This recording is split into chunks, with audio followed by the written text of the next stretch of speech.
मान लो daily average 20,000 का होता था सेल वहाँ पे, तो 31st के दिन हमने स्टॉक भेजा, अज्यूमिंग के 2x होगा। फिर हमने लास्ट में काउंटर देखा कि कितना हुआ क्लोजिंग का, तो 1.5 लाख रुपए का सेल। आपने क्यों सोचा कि अब ये बंद करते कुछ और चालू करते हैं? अभी सडनली क्या हो गया, सब घर पे हैं, वर्क फ्रॉम होम है, पड़े पड़े हैं, कहीं आना जाना नहीं हो रहा है। एंड उस टाइम पे थोड़े से brands already zero sugar low calorie में आना शुरू हो गया था। Now suddenly we saw people asking more sugar free, तो वो जो ऑफ टेक था वो ऑलमोस्ट शुगर फ्री जाना शुरू हो गया। जब आप शार्क टैंक गए नमस्ते शार्क्स। तो शार्क टैंक में आपका सिलेक्शन प्रोसीजर कैसे हुआ? इसके पीछे भी स्टोरी बहुत ही मेरे केस में एक और इंटरेस्टिंग चीज हुआ that after the episode Namita Thapar reach out to me, she was not a part of the panel. तो आपको लग रहा है किरण भाई कि ये दौर जो है वो खत्म हो चुका है सेकेंडरी एजुकेशन, जिसमें पैसे बहुत ज़्यादा लगते हैं, चाहे वो इंजीनियरिंग हो, चाहे वो MBA, खासकर MBA हो? अगर मैं मेरी बात करूं तो जैसे 90% आया था 10th में, दो ही ऑप्शन है बेटा, या तो मेडिसिन ले या तो इंजीनियरिंग कर, तीसरा ऑप्शन ही बात नहीं करता कोई। एक होती है भेड़ चाल, तो अभी भी आधे से ज़्यादा लोग उसमें ही लगे हुए हैं क्योंकि उनको डॉक्टर रितेश मलिक आए थे पॉडकास्ट पे, बड़ी अच्छी बात बोली, बोलते कि जो स्कूल्स हैं या इंस्टीट्यूशंस हैं, they are made to make you.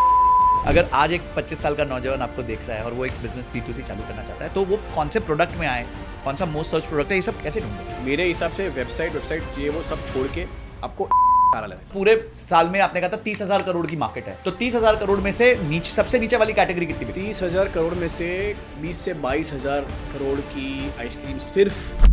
अभी आपने 30 लाख लोगों को आइसक्रीम खिला दी थी IPL में। तो मैंने क्या बोला कि IPL फाइनल के दिन जब सबसे ज़्यादा लोग मैच देखने वाले होंगे और जेप्टो से कुछ ऑर्डर कर रहे होंगे, कि उस दिन जो भी जेप्टो से कोई भी चीज़ मंगा रहा हो, 200-300 रुपये का एक हमने थ्रेशोल्ड रखा था, उसके ऊपर सबको एक गो जीरो की आइसक्रीम कॉम्प्लीमेंट्री देंगे। Go Zero India's fastest growing sugar free ice cream brand है। उसके फाउंडर किरण शाह को आज मैंने अपने पॉडकास्ट पे इनवाइट किया है। वो शार्क टैंक पे फीचर हुए थे और वहां पे अमन गुप्ता ने उनकी कंपनी में 1 करोड़ रुपीस इन्वेस्ट किए हैं। तो आज किरण के साथ जो पॉडकास्ट है वो बहुत ही वैल्यूएबल होने वाला है। इस पॉडकास्ट में आप सीखेंगे कि किस तरीके से आप भी अपना D2C ब्रांड बना सकते हैं।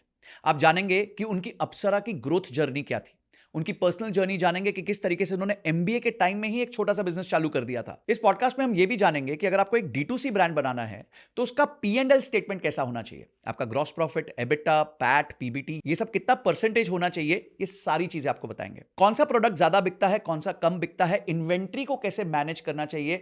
आज का जो सेशन है वो एक कंप्लीट मास्टर क्लास होने वाला है। अगर आप किसी प्रकार की कंपनी, ब्रांड या रिटेल शॉप चलाते हैं तो आज वीडियो को एंड तक जरूर देखेगा। और एंड में हमने आपके लिए एक सरप्राइज रखा है जिससे आप गो जीरो के पार्टनर बन सकते हैं। कैसे बन सकते हैं वो एंड में ही पता चलेगा, इसलिए एपिसोड को एंड तक देखिए और पेपर पेन लेके बैठिए। हमने टाइम स्टैम्प्स लगा दिए हैं ताकि आपके लिए इस पॉडकास्ट को नेविगेट करना आसान हो। और हां, शुरू करने से पहले चैनल को सब्सक्राइब करके घंटी जरूर दबा दीजिए ताकि ऐसे ही पावरफुल गेस्ट्स मैं आपके लिए लेके आ सकूं। मिलते हैं Kiran Shah, founder of Go Zero ice cream. तो किरण भाई, थैंक यू सो मच, आपने टाइम निकाला, आप आए और आज बहुत ज़बरदस्त चर्चा करेंगे और आपके बिजनेस के बारे में, आपके बारे में समझेंगे। So thank you so much. My pleasure. And I think जितने भी पॉडकास्ट मैंने आज तक किए हैं, जो मेरा होस्ट के साथ इंट्रोडक्शन हुआ है और परिचय हुआ है, I think it has been the most unique and the most entertaining so far. So I think now I can only expect कि यहाँ के आगे की जो 2 घंटे की या 3 घंटे की हमारी जर्नी होगी बहुत ही एक्साइटिंग होने वाली है। I am looking forward to it. Absolutely. और गाइज, मैं बताना चाहूँगा, बड़ा हमारा इंटरेस्टिंग क्या कहते हैं इंट्रो रहा। पहले तो मैंने रीच आउट किया किरण भाई को, he was sweet enough to give me time. तो जब मैं आ रहा था तो मेरे को ना मेरी ड्राइवर मिला, ना क्या कहते हैं उबर मिला, तो मैं ऑटो में आ गया। ऑटो में भी सामान है, मेरे को शाम को जाना है फ्लाइट से, तो किरण भाई का मैसेज आया, मेरे को पिकअप करते हुए जाना, रास्ते में ही हूँ मैं आपके। तो मैंने बोला ठीक है, कर लेते हैं। तो मैं बोला यार किरण भाई है, फाउंडर आदमी है, तो आए बड़े कूल, जैसे आप देख रहे हैं एकदम चिल बैठे। और जैसे बैठे तो बातें चालू हुई तो पता चला कि ये और मैं सेम कॉलेज में पढ़े, DJ सांघवी में। एंड नॉट ओनली दैट, हम दोनों 2006 बैच से हैं। वो भी 2006 के इंजीनियर है, मैं भी 2006 का इंजीनियर हूँ। बस फर्क सिर्फ इतना है कि वो इलेक्ट्रॉनिक्स में थे और मैं इलेक्ट्रॉनिक्स एंड टेलीकम्युनिकेशन में था, but we had common batchmates. तो हमारा एकदम वो जो कहते हैं ना, सारा बैरियर टूट गया। आइस ब्रेकिंग नहीं, मतलब आइस के चीथड़े उड़ गए हमारे साथ। तो हम 2025 में बैठे बैठे 2006 में ट्रांसपोर्ट हो गए। यस, हम बातें कर रहे हैं कि तब इनकमिंग कॉल में पैसे लगते थे, हम बातें कर रहे हैं तब वो 3315 आता था और इन्होंने वो धीरू भाई अंबानी वाला फ़ोन लिया था। और बहुत बहुत हमारी नॉस्टैल्जिया निकली है। तो आज का चर्चा हमारी मज़ेदार होने वाली है किरण भाई। किरण भाई, स्टार्ट ऐसे करते हैं कि अप्सरा एक ऐसा ब्रांड है जो हमारे दिल के बहुत करीब रहा है। हम बच्चे रहे तब हम जाते थे, खाते थे, उसका वो बड़ा टूटी फूटी और ऐसे सब टेस्ट थे जो हमें बड़े पसंद आते थे। पापा मम्मी लेके जाते, 2 ही जगह मेजरली जाते थे हम, या तो अप्सरा जाते थे या नेचुरल्स जाते थे, 2 बड़े ब्रांड्स थे आपके। एंड उसके बाद जो है ट्रांजिशन हुआ, आइसक्रीम इंडस्ट्री में ट्रांजिशन हुआ, एंड आप लेके आए 2022 में गो ज़ीरो। तो आज जो हम चर्चा करेंगे उस पे हमारा फोकस ये रहेगा कि आपने बिजनेस कैसे बिल्ड किया, और आम आदमी के लिए एक ऐसा बिजनेस बिल्ड करते हुए किन चीज़ों का हमें ध्यान रखना चाहिए। और तीसरा, आइसक्रीम सबको पसंद है देश में, ऐसा कोई होगा नहीं जिसको आइसक्रीम ना पसंद हो। तो आइसक्रीम के ना फैक्ट्स और स्कैम्स क्या है, मतलब वो जो वेजिटेबल ऑयल वाला है या वो सब चीज़ें हैं, तो उस पर भी हम चर्चा करेंगे। पर शुरुआत आपकी जर्नी से करेंगे। तो आपने ये आइडिया गो जीरो का कैसे सोचा 2022 में? जैसे आपने कहा कि Apsara is a very well known brand, तो I have been born into an ice cream family, right. In fact मैंने शार्क टैंक में भी वो किया था कि मेरे रगों में खून नहीं आइसक्रीम दौड़ता है। तो ग्रोइंग अप, वैसे उस टाइम पे क्या हुआ करता था, तो हमारा एक कच्ची फैमिली है, एंड कच्ची family is always into business. तो मेरे जो कजिन्स रहे हैं, तो all the male members of my family, uncle के लड़के, वो 12वीं के बाद ही सीधा उनको बिजनेस में ज्वाइन करवाया जाता था जी। एंड उस टाइम पे the business was also not just ice creams और अप्सरा आइसक्रीम जैसे हम लोग आज देख रहे हैं, वैसा नहीं था। उसमें फूड होता था। एक पॉइंट ऑफ टाइम पे उन्होंने वीडियो कैसेट्स, लाइब्रेरीज और मतलब मल्टीपल बिजनेसेस कर करके फाइनली देन उन्होंने फूड एंड आइसक्रीम पे सेटल डाउन किया। तो वाल्केश्वर में, साउथ बॉम्बे में एक जो हमारा फ्लैगशिप स्टोर है, वो सालों से, डेकेड्स से वहीं पे है।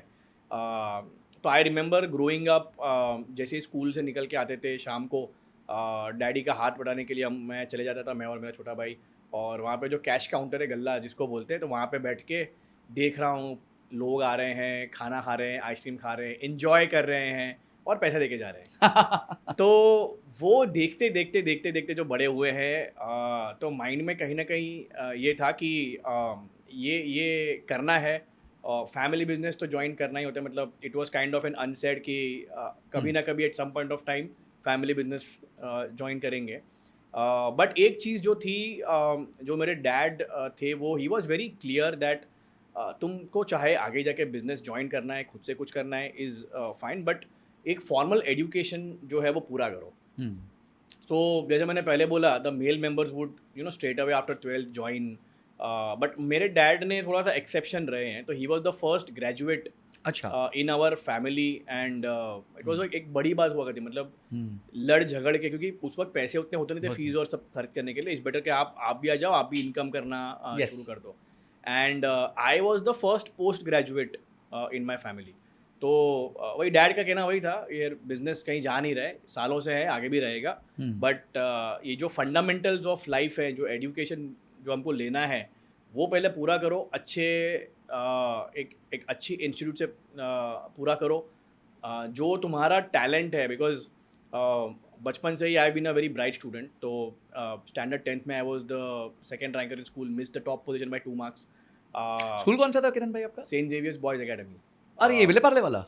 नहीं, Churchgate. Churchgate, okay. My childhood has been in town. अच्छा, राइट। आप सुबह अब याद नहीं आ रहा है, बट बचपन सोबो-इश टाइप सा गुजरा हुआ है।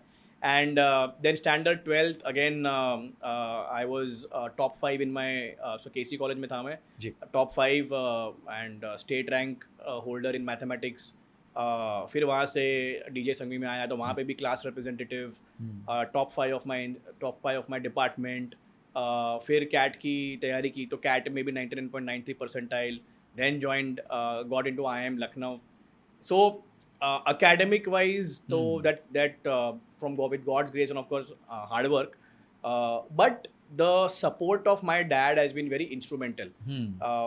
That whereas I saw the other siblings जो business join कर लेते थे और शुरू हो जाते थे, डैड ने बोला कि नहीं, जितना भी है, and for example IIM Lucknow में फीस वर वेरी एक्सपेंसिव।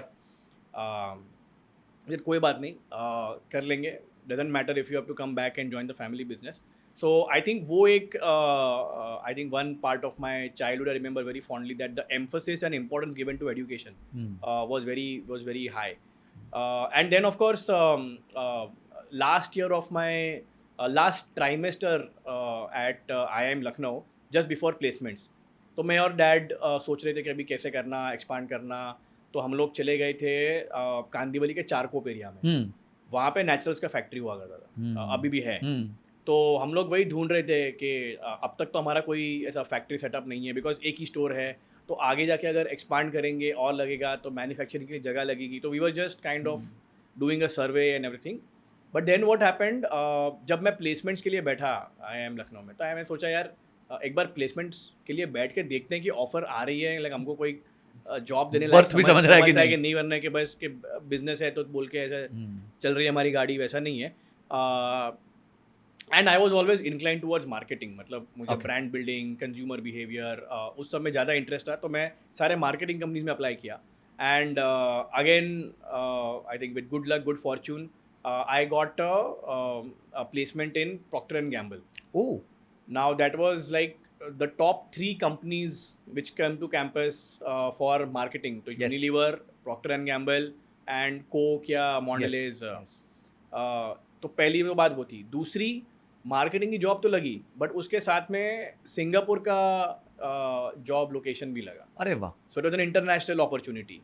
तो बड़े यूनिक हो गया, मतलब बहुत छोटा सेक्शन होता है पूरे IIM लखनऊ में। पूरे इंस्टीट्यूट में सिर्फ 2 ही लोग हम लोग थे जिनको मार्केटिंग प्लस सिंगापुर का कॉम्बिनेशन मिला था। Oh, very unique. So and again वो क्या होता है, फिर ऐसा अपॉर्चुनिटी मिलता है, थोड़ा सा वापस मन दगमग जाता है। अरे अगेन जैसे डैड पहले बोलते थे यार पहले डिग्री ले ले, एजुकेशन पूरा कर ले, बिजनेस कहाँ जा रहा है। सो फिर वही सोचा एक बार ये भी चख लेते हैं, बिजनेस कहाँ जा रहा है। कहाँ जा रहा है। So then 2011 I went to Singapore and those 3 years 2011 से 2014 worked on some really amazing brands. तो मेरा मार्केटिंग करियर शुरू हुआ ओले से, which is one of the biggest skin care brands. उसके बाद जिलेट, फिर second half of my career in PNG it was with Vicks, again a very very iconic brand. All of these are $1 billion brand. सो हम लोग आजकल जो buzzword होता है ना, यूनिकॉर्न बनना है, $1 billion वैल्यूएशन लाना है, PNG, यूनिलीवर, ये ऐसी कंपनी है जहाँ पे एक एक ब्रांड बिलियन डॉलर्स की सेल्स का रेवेन्यू कर रहा होता है, वैल्यूएशन तो उसकी दूर की बात है। True. And there are house of brands. There are at least 10-15 brands which are doing $1 billion of revenue globally. Wow. So being a part of such an organization, working and some of the best marketing brains, people who have really built some iconic brands, worked on some interesting launches, consumers के बारे में समझना, consumer से जाके उनके घरों में जाके बात करना। तो जैसे मुझे याद है कि क्योंकि मैं सिंगापुर से बेस्ड हुआ करता था और चाइना हमारे लिए बहुत बड़ा मार्केट था, तो हम लोग चाइना जाते थे हमारी टीम के साथ में, वहाँ पे चाइनीज़ कंज्यूमर्स के साथ जाते थे, उनके घरों में जाते थे, वो प्रोडक्ट्स कैसे इस्तेमाल कर रहे हैं, डे टू डे लाइफ में क्या यूज़ हो रहा है, क्या उनके प्रॉब्लम्स आ रहे हैं, वो सब समझना। साथ में एक ट्रांसलेटर हुआ करता था, बिकॉज उनको इंग्लिश नहीं आती है और हमको चाइनीज़ नहीं आती है। तब तक AI भी नहीं था। तब तो AI भी नहीं था। तो हम क्वेश्चंस पूछ रहे हैं इंग्लिश में, वो ट्रांसलेट कर रहे हैं, फिर उनके जवाब चाइनीज़ में आ रहे हैं, हम ट्रांसलेट कर रहे हैं। ये करते करते हम सीख रहे हैं कि एक्चुअली में एक ब्रांड या एक product at the very very fundamental core is solving some problem for a consumer and adding some value in their life. जी। सो बहुत ही बेसिक है brand building, no rocket science. Of course we talk about data, consumer research, but आप consumer से बात करो ना, मतलब कंज्यूमर बहुत ही स्ट्रेट फॉरवर्ड भाषा में आपको बोलेगा यार मेरे चेहरे पे एक यहाँ पे एक स्पॉट है और मैं ऑफिस में जा रहा हूँ या जा रही हूँ, मुझे चाहिए कि ये स्पॉट दिखे या ना। तो दिखे ना लगे ना, तो मुझसे मेरे को कॉन्फिडेंस आता है ताकि लोग इधर ना देखें और मेरे को as a so these are like pain point. So 3 years I worked there, and then we were deciding that when should I come back from Singapore and join the family business. तो coincidentally 2013 end में my daughter was born. So and I took it again as a signal that I think now उसका upbringing अभी India में होना चाहिए with family, with जी। Grandparents. तो हम लोग 2014 में वापस आए। उस टाइम पे Apsara ice cream was still that one store in Walkeshwar, and food भी था। और तब हम लोग जब आपस में बात कर रहे थे, तो जो दूसरा ब्रांड जो आपने बोला कि आप आइसक्रीम खाने जाते थे, उसके ऑलमोस्ट 70-80 पार्लर्स उस टाइम पे हो गए थे। और अब 2014 में it was mostly about offline and parlours. तब ना कोई स्विगी जोमेटो था, ना क्विक कॉमर्स था, कुछ भी नहीं था। इस पे मैं आपको एक छोटी सी बात बताना चाहूँगा। मैं सेंट जोसेफ से पढ़ा हूँ, सेंट जोसेफ जुहू, या और हमारे ना बहुत करीब वो पहला उनका स्टोर खुला था, and it was called the ice cream of Juhu scheme. या उसको बोला जाता था। scheme, correct. एंड मतलब द टेस्ट एंड ऑल, देखे जो ब्रांड अच्छा है वो तारीफ करने लायक होता है। आई एम श्योर उसका आपका No, कॉम्पिटिटर है, absolutely. And I am sure आपने सीखा भी बहुत होगा उनसे। बट वो हमने वहां देखा, and when we shifted from Juhu to Oshiwara, तो हमने देखा कि लोखंडवाला में भी उनकी दुकान थी। और क्या होता है कि जब भी नया हम लोग जब जॉब में आए, मैं 2008 में जॉब में आया, तो सबको रहता है यार लाइफ में कुछ करेंगे, बिजनेस करेंगे। तो पहले क्या होता है यार, एक बार से पूछते कि इनकी फ्रेंचाइजी मिलेगी क्या। और हम 3 दोस्त थे, हमने कोशिश करी, तो पता चला वो 8 किलोमीटर का उनका कुछ रूल था कि 8 किलोमीटर के दायरे में वो दूसरी फ्रेंचाइज नहीं देते। तो वो जो आइसक्रीम ब्रांड है उसने हमारे को बचपन से पकड़ा हुआ था, बिकॉज हम लोग का स्कूल पास में था, और उसने हर जगह हमें पकड़ लिया। मतलब अक्रॉस मुंबई उसका जो है टेरिटोरियल एक्सपेंशन बहुत जबरदस्त था। In fact, no, I think one of the very humbling things about business is you should always learn ji all the good things, whatever there is to learn from your competition.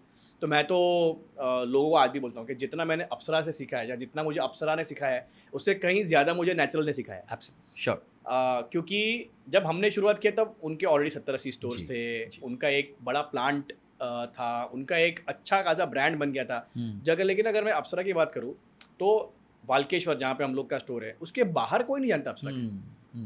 जबकि मुझे ये याद है कि जब मैं Singapore में था मेरी टीम के साथ, और तो मैंने पेपर्स डाल दिए थे, तो नेचुरली मेरा बॉस मुझे आके पूछेगा कि अभी क्या प्लान है, कहीं और जॉब यूनिलीवर तो नहीं जा रहा है कहीं कॉम्पिटिटर के पास।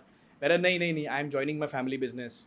तो उन्होंने पूछा कौन सा है, क्या है, तो मैंने बोला अप्सरा करके है। तो अच्छा क्या करते हैं, मैंने बोला आइसक्रीम्स बनाते हैं, ये करते हैं। तो बोला ओ लाइक नेचुरल्स।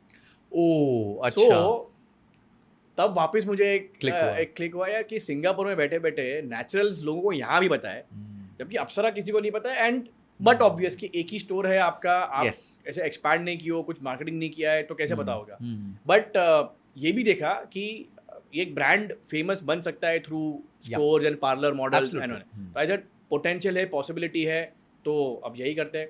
तो वापस आया तो घर पे बात की कि आई थिंक नाउ इट्स बेटर कि हम वो जो फूड है, क्योंकि फूड में बहुत सारा वो बनाने का झमेला, शेफ़ अलग अलग हो जाते हैं, तो टेस्ट, तो किसी दिन अगर शेफ़ नहीं आए तो लोग बोलते हैं सांभर आज अलग लग रहा है कि शेफ़ नहीं है। तो अगर इस मॉडल के साथ में हम मान लो 20-25 स्टोर डालेंगे तो it's a problem. Versus ice cream is a product you can make centrally yes, and you can distribute it to all the stores, तो वो कंसिस्टेंसी और रहेगा, खराब भी नहीं होता, खराब भी नहीं होगा। तो डिसाइड किया कि अभी फूड को स्टॉप करते हैं और सिर्फ आइसक्रीम पे फोकस करते हैं। बट फिर अगेन चैलेंज वही था कि आपको वाल्केश्वर के बाहर कोई जानता नहीं है, तो किस तरीके से अप्रोच करना चाहिए। एंड उस टाइम पे थोड़ा सा तो डेटा ज़्यादा अवेलेबल नहीं था रिसर्च के लिए, जो आज गूगल और एआई और जो इतना अवेलेबल है फ्रीली, वो नहीं अवेलेबल था। प्लस दूसरा है कि हमारे पास ऐसा कोई इन्वेस्टर या कोई फंडिंग नहीं था उस टाइम पे। और अगर मुझे स्टोर डालना है एक, तो उसमें कम से कम 25-1 लाख का सेटअप कॉस्ट लगता है, आपको इंटीरियर कराने होते हैं, फ्रीजर्स लेने होते हैं एंड ऑल ऑफ दैट। तो 20-25 लाख का एक कॉस्ट है। तो वो डालने के पहले you have to be very sure कि जिस जगह पे हम लोग डालने वाले हैं तो वो सर्वे करके ज़रा एक अच्छा लोकेशन पिक करें ताकि रेवेन्यू आना शुरू हो। सही कह रहे बट अभी बॉम्बे इतना बड़ा है, वाल्केश्वर के बाहर हमको पता है कि भाई लोकेशन तो बहुत सारे हैं, बट सब जगह पे तो हम नहीं डाल सकते बिकॉज इतना पैसा नहीं है। तो we can let's say we have enough money for 3 और 4 स्टोर्स जी। जो हम खुद से डाल सकें। वो कहाँ पे होने चाहिए, तो डेटा बेटा कुछ था नहीं। तो again I think one of the important aspects of being an Indian entrepreneur is you always have to have a jugadu mindset, and you always have to figure your way around, but never give up. तो मैंने क्या किया, और again this story is like one of my very like close favourites on how I went about scaling Apsara from the first store. तो अब मुझे पता है कि मुझे पार्लर मॉडल डालना है, क्योंकि हमारा प्रोडक्ट ऐसा है कि हम उसको कहीं और डिस्ट्रीब्यूट नहीं कर सकते। तो ऑनलाइन नहीं है, डार्क स्टोर नहीं है, तो मुझे पार्लर्स पे फोकस करना है। उस टाइम पे बॉम्बे में one name was very popular which was naturals, और नेचुरल्स के करीबन 20-25 स्टोर्स है। तो मैं एवरी वीकेंड जाता था, जो भी नेचुरल्स का स्टोर है, तो लोखंडवाला में, या जैसे बोला आपने जुहू में, माटुंगा, पवई, थाने, ऐसे बोरीवली, बहुत सारे स्टोर्स पे जाया मैं। और क्योंकि आइसक्रीम इज़ अ इवनिंग, मतलब इवनिंग में क्राउड आता है, वीकेंड पे ज़्यादा आता है, तो मैं सैटरडे नाइट को वहाँ पे जाता था। ओके, पीक टाइम मतलब ऑलमोस्ट एकदम पीक। और फिर मैं क्या करता था, वहाँ पे रुकता था। जब स्टोर बंद होने वाला था करीबन 12 बजे या 12:30 बजे, मैं जाके अंदर जाके एक आइसक्रीम का कप उससे खरीद लेता था और फिर वो मुझे उसका बिल देता।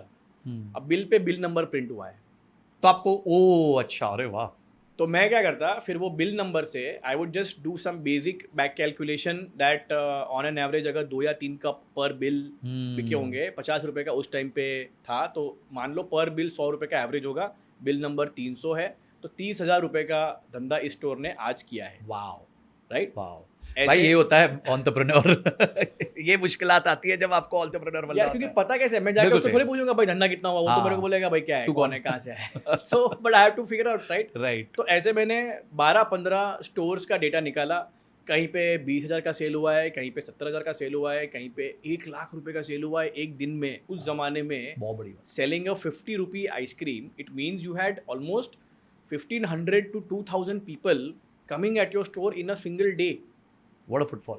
That's amazing footfall. So boss मुझे इधर ही करना है। मैंने घर पे जाके बोला कि देखो ये इतने इतने हैं, the Powai location is doing fantastic business, the King Circle Matunga is doing fantastic business, Lokhandwala जो आपने बोला अगेन डूइंग फिनोमिनल। हाँ, वहाँ तो लाइन लगती है, वो छोटी दुकान है, बहुत छोटी दुकान है, बट लाइक फिनोमिनल बिजनेस। तो मैंने शॉर्ट लिस्ट करके मैंने फैमिली को बोला देखो ये 4-5 लोकेशंस हैं, वो घाटकोपर, बोरीवली, दादर, वो सब छोड़ दो, ये वहाँ पीक पे- लोकेशंस है। वहाँ पे कोई फ्रेंचाइजी देके हम लोग वहाँ पे कर लेंगे, बट अगर हमको कंपनी के स्टोर डालने हैं खुद के, तो these are the locations where you should put. चलो ठीक है, बढ़िया है, चलो ढूंढो, कोई ब्रोकर को बोलो कि कोई शॉप अवेलेबल है तो दिखाए, या और उसका भी ब्रीफ देते भाई नेचुरल्स के आजू बाजू में ही, मतलब क्योंकि लोग बड़े आलसी होते हैं। हाँ, ज्यादा दूर नहीं जाएंगे। इधर मिल गया तो 2 दुकान इधर या 2 दुकान इधर, वहाँ पे देखेंगे, तुमने 2 गली छोड़ के अगर दुकान डाली कोई नहीं आएगा।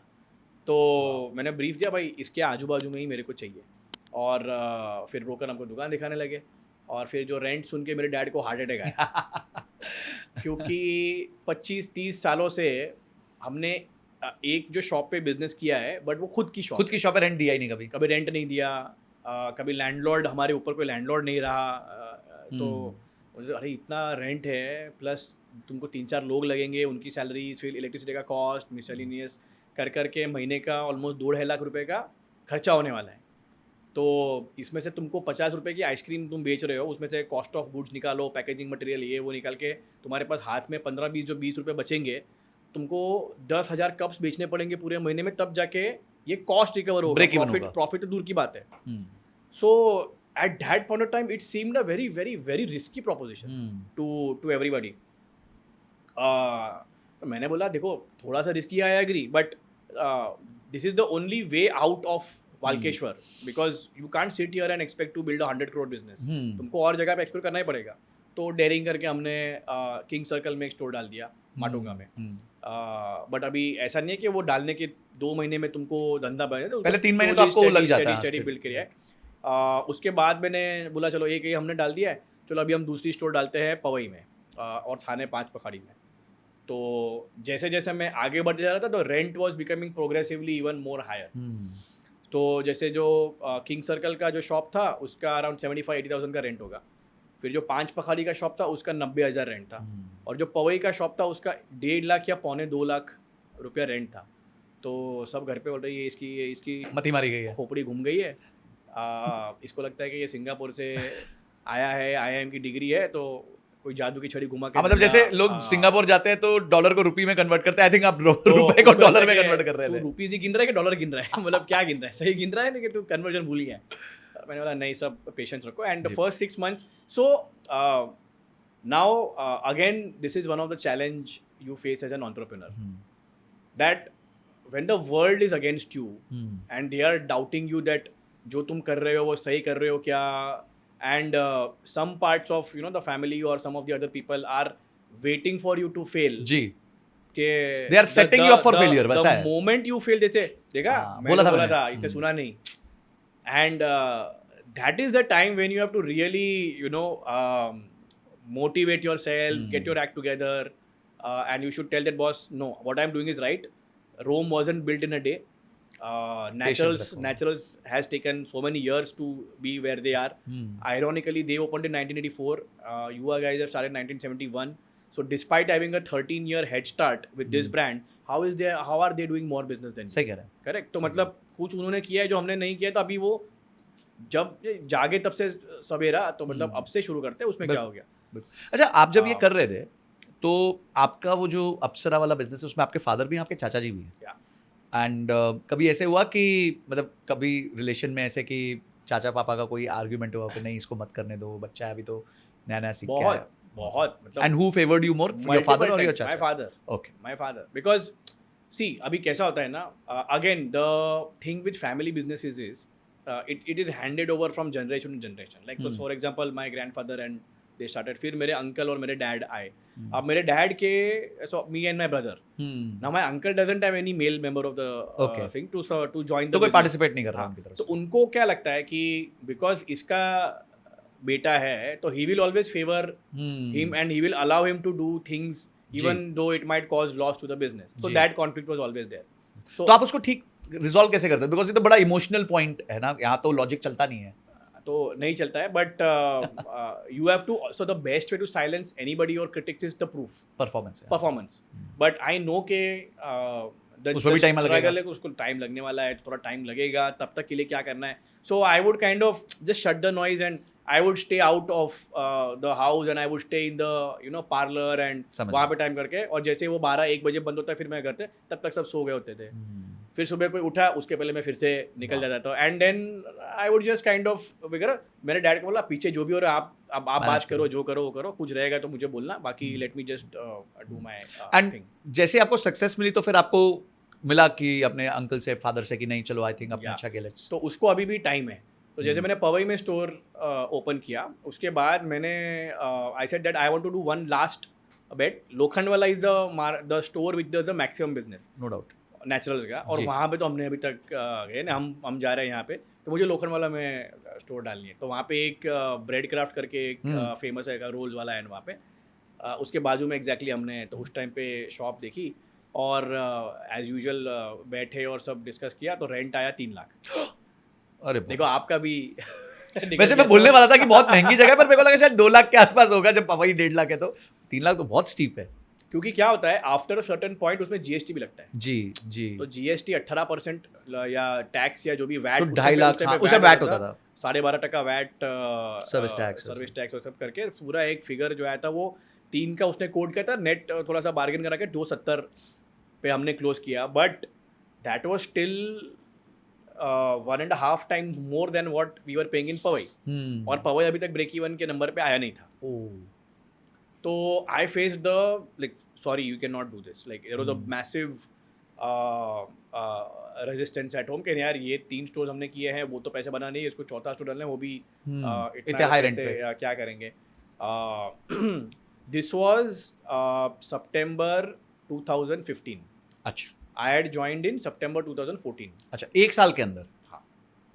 तो तीन ही स्टोर डाले थे हमने 1 साल हो गया था मेरे को 3 ही स्टोर डाले पहले तो 6 मंथ्स मैंने सिर्फ सीखा Study कि ये किया। क्या स्टडी किया तो और हमने मार्च 2015 से मैंने स्टोर डालने शुरू किए थे तो सितंबर 2015 की बात है गणपति का था तो it was in the 7th और 8th day of Ganpati I just took my dad out at around 9:30 PM for a walk because this was getting too much for me कि यार रोज कुछ ना कुछ आ रहा है वहाँ से and then I told him that ये मेरे एंड से एक last roll of the dice आपको समझना है समझ लो we will do this and I will need 6 months of time if this doesn't click and these are like my words to him that if this doesn't click I will go back to a job क्योंकि rental stores बंद करके अगर जो एक ही family business वाला जो वालके चला तो फिर आपकी क्या जरूरत है? तो फिर 3 लोग और 4 लोग में तो खाली इतना ही प्रॉफिट है वो डिवाइड होता जा रहा है इज बेटर दैट मैं जब सिंगापुर से छोड़ के आया था तो मैं if I convert it in the $, to rupees term my salary was somewhere around 75 lakhs to 1 crore के रेंज में था उस टाइम पे मैं वो छोड़ के आया हूँ तो मेरे तो वो भी अपॉर्चुनिटी कॉस्ट मुझे उसमें जोड़ना है तो अगर ये नहीं हो रहा है 6 महीने बाद then there is no point in me just dividing the profit within this thing I will go back and I will probably earn more 3-4 lakhs 5 lakhs per month in India so I gave myself that last roll of the dice with फिर तो जो हाथ पैर मारे तब नया जोमेटो वहाँ पे उस टाइम पे शुरू हुआ था as not as a food delivery platform but as a discovery restaurant discovery yes. So I used to call the Zomato influencers to the shop to make them try कि भाई देखो नेचुरल से बेटर है Sure. कहानी बनाई है क्या और वाकई में बेटर था हाँ So at one point of time, the Powai store was rated 4.9 on Zomato through all of these efforts. And then the Christmas and New Year वाला जो सीन है, तो New Year is crazy in Powai and Lokhandwala, मतलब 4-4 बजे तक हमने गेड़ी मारी है रात को बहुत हाँ। न्यू ईयर्स पे। उस टाइम पे तो जैसे हम लोग का मान लो डेली एवरेज 20 हज़ार का होता था सेल, वहाँ पे 15-20 हज़ार का सेल होता था। तो 31st के दिन हमने स्टॉक भेजा, अज्यूमिंग के 2x होगा, तो सुबह स्टॉक भेजा, दोपहर तक ख़त्म, 4 बजे तक ख़त्म हो गया, मतलब 4 बजे तक ख़त्म हो गया, और मैंने सेल देखा 30,000। और मैंने ये तो 2x एक्सपेक्ट किया था, लेकिन मुझे को लगा पूरा दिन में होगा, ये तो 4 बजे ही हो गया। तो मैंने फैक्ट्रीज हमारा थाने में उस टाइम पे छोटा सा हमने सेटअप किया था, वहाँ से थोड़ा सा और स्टॉक मंगाया, वो 8 बजे तक ख़त्म। मैं सेल देख रहा हूँ 70,000। मैंने बोला अभी 8 ही बजा है और अब तो लाइन लगने वाली है। राइट। तो I just called my wife, I called my brother in law was there, क्योंकि मेरे डैड और मेरे भाई तो वहाँ पे वालकेश्वर स्टोर पे बैठे थे और दूसरे स्टोर पे बैठे थे। मैंने बोला भाई आओ, यहाँ पे बहुत भीड़ जमा हो रही है, 2 ही स्टाफ है मेरे पास, मैं हूँ, मेरी हालत टाइट है, मेरे पास स्टॉक नहीं है, मैं गाड़ी लेके जा रहा हूँ प्लांट पे, वहाँ से रात में से कोल्ड रूम में से और थोड़ा सा स्टॉक उठा के जा रहा हूँ, बिकॉज मुझे लग रहा है यहाँ पे और कुछ तो रात में और हल्ला होने वाला है। तो स्टॉक और लेके आए करके अभी अंदर जगह थी पैर रखने की, इतने लोग ठूस के भरे हुए थे। तो मैंने बाहर ही सब स्टॉक रख के मैं खुद बाहर खड़ा रहा, छोटा सा एक कैश काउंटर पे पैसे लेके, और वहीं बेचना शुरू कर दिया डब्बे। तो अंदर जो घुस गए वो अंदर से लेके जा रहे हैं, और जिसको अंदर लाइन में नहीं वो बाहर से लेके उठ के जा रहे हैं, क्योंकि अगर लाइन देख के लोग नेचुरल में चले जाएंगे तो मैंने बोला मेरा तो लॉस हो गया। तो मैं बाहर ही मैंने बेचना शुरू कर दिया, and we were selling till 2 AM 3 AM and people are celebrating outside and I am just looking at the crowd. And फिर हमने लास्ट में काउंटर देखा कि कितना हुआ क्लोजिंग का, तो 1.5 लाख रुपए का सेल हुआ। Wow, 7 times what we had expected. And almost all the flavors were empty, और फिर भी लोग बोल रहे थे वो थोड़ा सा ना ऐसे खुर्च के दे वो दो। करके चलेगा, पैसे मत देना, फ्री में दे दो, बट कुछ तो दो, हम आए, हमको आइसक्रीम खाना है, new year happy new year बोल के। And I just loved that day, 31st December 2015. Like I remember I was there at 4 AM and I was still not tired, and we were just amazed by the fact that we were able to do what in one day, which we have never done this much sale in one single day, even at Walkeshwar store. And I think that was now the turning point. उस time से लेके फिर जो growth I, then we started giving franchisees, लोगों को पता चला brand के बारे में, तो इंक्वायरी जाने लगी, and all of that. And to cut a long story short, we opened our 100th store in Ville Parle East, next to Naturals, my favorite brand, on Gudi Padwa 2020, and that was our 100th store. अरे वाह। सो 2015 से 2020 5 साल के अंदर हमने 3 या 4 store से 100 stores का जर्नी तय किया। And I think I used to like when I came from Singapore, and my grandmother was there at that point of time, my grandfather had passed away. She used to say, Gujarati में एक कहावत होती है कि बेटा तू सिंह करीस के सियाड़ करीस, कि तू शेर बनेगा या सियाल बनेगा, फॉक्स। इट्स लाइक या तो इस पार या उस पार वाला। मैंने बोला હું તો સી તમારો છોકરો છું, તમારો પોતો છું, હું તો સી બનવાનો છું। એ કેવી રીતે કે હું 100 दुकान करीस, मतलब उस टाइम पे मैंने ऐसे ही कमिटमेंट करा कि 2014 में आके कि हम 100 स्टोर्स करेंगे, and by 2020 that was a reality. Wow. And then I think nobody has ever questioned. फिर मैं बोलता कि हमको बड़ा प्लान डालना है, अरे किरण बोल रहा है करो। मैंने बोलता हमको डार्क स्टोर्स करने, अरे किरण बोल रहा है करो। तो वो कहते हैं ना, जैसे सचिन तेंदुलकर कहते थे कि let the bat do the talking. Let the bat do the talking. Great. Kiran भाई, नेक्स्ट जो पॉइंट है मेरा वो ये है कि आपके स्पेस, फिर आपका जर्नी 22 पे आया, और आपने क्या ऐसा देखा कि देन यू सडनली इतना बना बनाया ब्रांड, अब 100 से 1000 करना शायद इतना मुश्किल नहीं होता, you could have entered into Delhi market और भी बहुत सारी मार्केट्स थी, तो आपने क्यों सोचा कि अब ये बंद करते कुछ और चालू करते हैं? जो स्पेस तो सेम था, मतलब आइसक्रीम ही था, करेक्ट, जैसे आपने कहा कि रगों में आइसक्रीम बहता है, बट क्यों ये शिफ्ट किया जब आपके पास ऑलरेडी अच्छा बिजनेस था पीछे? सो ऑल दी जो एक्साइटमेंट, एड्रेनलिन जो था कि मार्च 2020 में 100 स्टोर ओपन किया है, all came down to zero within 2 weeks जब लॉकडाउन आया, कोविड आ गया। सो 100 स्टोर ओपन करने के 2 वीक ही बाद लॉकडाउन आ गया, right? And at that point of time we faced we came to know the flip side of what we considered to be our strength, कि हमारे parlours ही हमारी weakness बन गए थे। क्योंकि अब गवर्नमेंट बोलता है कि कोई बाहर निकल के आइसक्रीम नहीं खा सकता, तो सारे शटर्स डाउन. तो and unfortunately both the Covid waves, the first wave and the second wave, came in the peak summer season. Oh yes. तो मार्च अप्रैल 2020 में पहला लॉकडाउन आया, और जब दूसरा आया वो भी 2021 अप्रैल और उसमें आया था. And ice cream as a industry summer में ही मैक्सिमम आपका बिजनेस होता है. तो अगर समझिए साल भर की 100 रुपए की सेल्स है तो 4 महीने में कितनी हो जाती है? तो at least 50% of the revenue happens in the 4 months. Wow. तो उतना सीजनैलिटी इम्पैक्ट आता है वहाँ पे. एंड दोनों टाइम पे उसी टाइम पे लॉकडाउन आया, and you are suppose to the stores were closed. It was a nightmare of a time to negotiate with the landlords. देखो यार, धंधा बिल्कुल नहीं है, आप प्लीज़ रेंट में वेवर दो. प्लस स्टोर के स्टाफ, फैक्ट्री वर्कर, कुल मिला के 200 से 250 लोगों का हमारे पास अक्रॉस इंडिया स्टाफ था. अब they are in a way dependent on us, so we can't say that boss we are not going to give you salary because हमारा सेल्स लॉस है.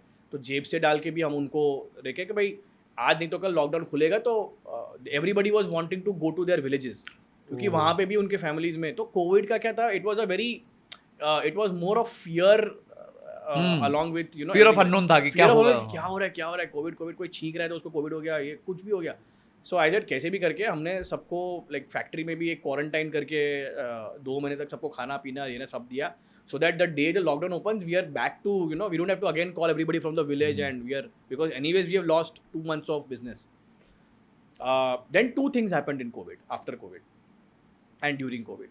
One was a lot of people started, क्योंकि देखो खाना तो है ही हमको, या कुछ चाहिए, घर पे भी बैठे हैं तो कुछ चाहिए, तो lot of people said okay, अगर if we cannot go out but at least government is allowing you to order online, so people started ordering on Swiggy and Zomato, people started ordering other stuff from so online adoption and online shopping became like increased.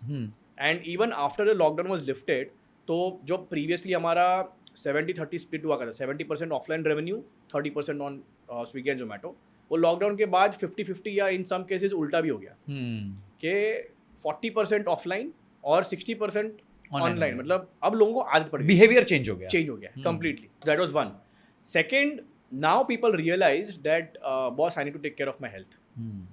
Because in the second wave especially, the younger people like in their 30s, 40s, in the 40s, so second wave were more fatal for this age group. Right. So and now अभी suddenly क्या हो गया, सब घर पे हैं, work from home है, पड़े हैं, कहीं आना जाना नहीं हो रहा है, बाहर का खाना हो रहा है, तो lifestyle has gone for a toss. So now people are becoming more conscious that now I need to be careful about what I'm eating. I need to start controlling my sugar. I need to start watching my calories. I need to तला हुआ कम खाओ, मैदा. All of this started happening. अच्छा, reels भी बहुत आने लगी उस time पे. हाँ, लोग एजुकेट कर रहे थे और देख भी रहे थे. एंड उस टाइम पे थोड़े से brands already zero sugar low calorie में आना शुरू हो गया था.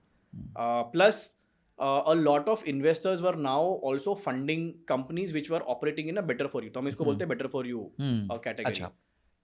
जहाँ पे एक existing category है like an ice cream, उसमें अगर मैं शुगर निकालूंगा और उसके बदले कुछ better ingredient डालूंगा which is less calories and तो वो आपके लिए better for you हो जाता है. तो वैसे नमकीन में, ब्रेड्स में, सॉफ्ट ड्रिंक्स में, जूसेस में, सब जगह में थोड़ा सा better for you का ट्रेंड आना शुरू हुआ. And people are now adopting even in अप्सरा. तो अप्सरा में जैसे हमारे पास शुगर फ्री ऑप्शंस हुआ करते थे, लाइक 4-5 साल पहले ऐसे हुआ करते थे. Now suddenly we saw people asking more sugar free. तो वो जो ऑफटेक था वो ऑलमोस्ट 20% शुगर फ्री से आना शुरू हो गया. So then I realized that I need to kind of also have to cater to this kind of public, because from here for the next 5 years this is going to really take off. But वो आप एक existing brand जो known है for your real like sugar वाला या वाला, तो उसके इंडल्जेंस पे ले था वो, आप इसमें नहीं कर सकते, तो आपको एक नया ब्रांड करना पड़ेगा.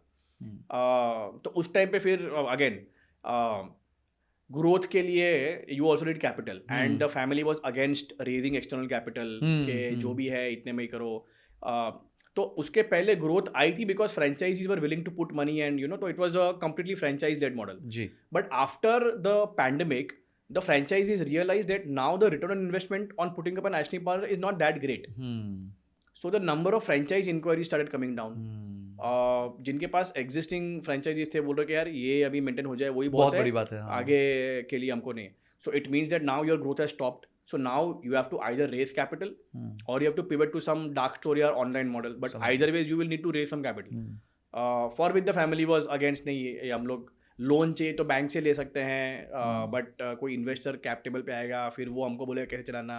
All of that thing will happen. हाँ वो नहीं चलता. टिपिकल माइंडसेट था वो नहीं था. So I said, okay, then let's do one thing. This business, has grown very well, but I feel from here, the journey will be very difficult if you don't raise capital or if you don't pivot to some different model. तो अगर वो नहीं करना है, then I think let's part ways. I will start another company and another different core proposition, and the family can continue running Apsara at the the whatever pace you want, comfortable with. So with that in mind, in December 21, not even December, I think November 21, I incorporated the new company and started working on Go Zero. Very focused that this is going to be a guilt-free brand.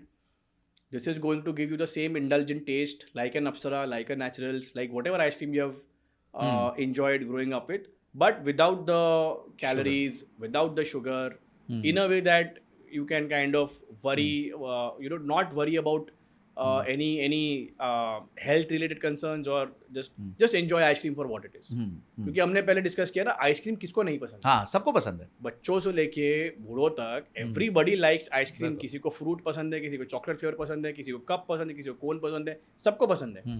तो ये product ही ऐसा है which gives you happiness. Why should there be guilt in it? So with this in mind I started Go Zero.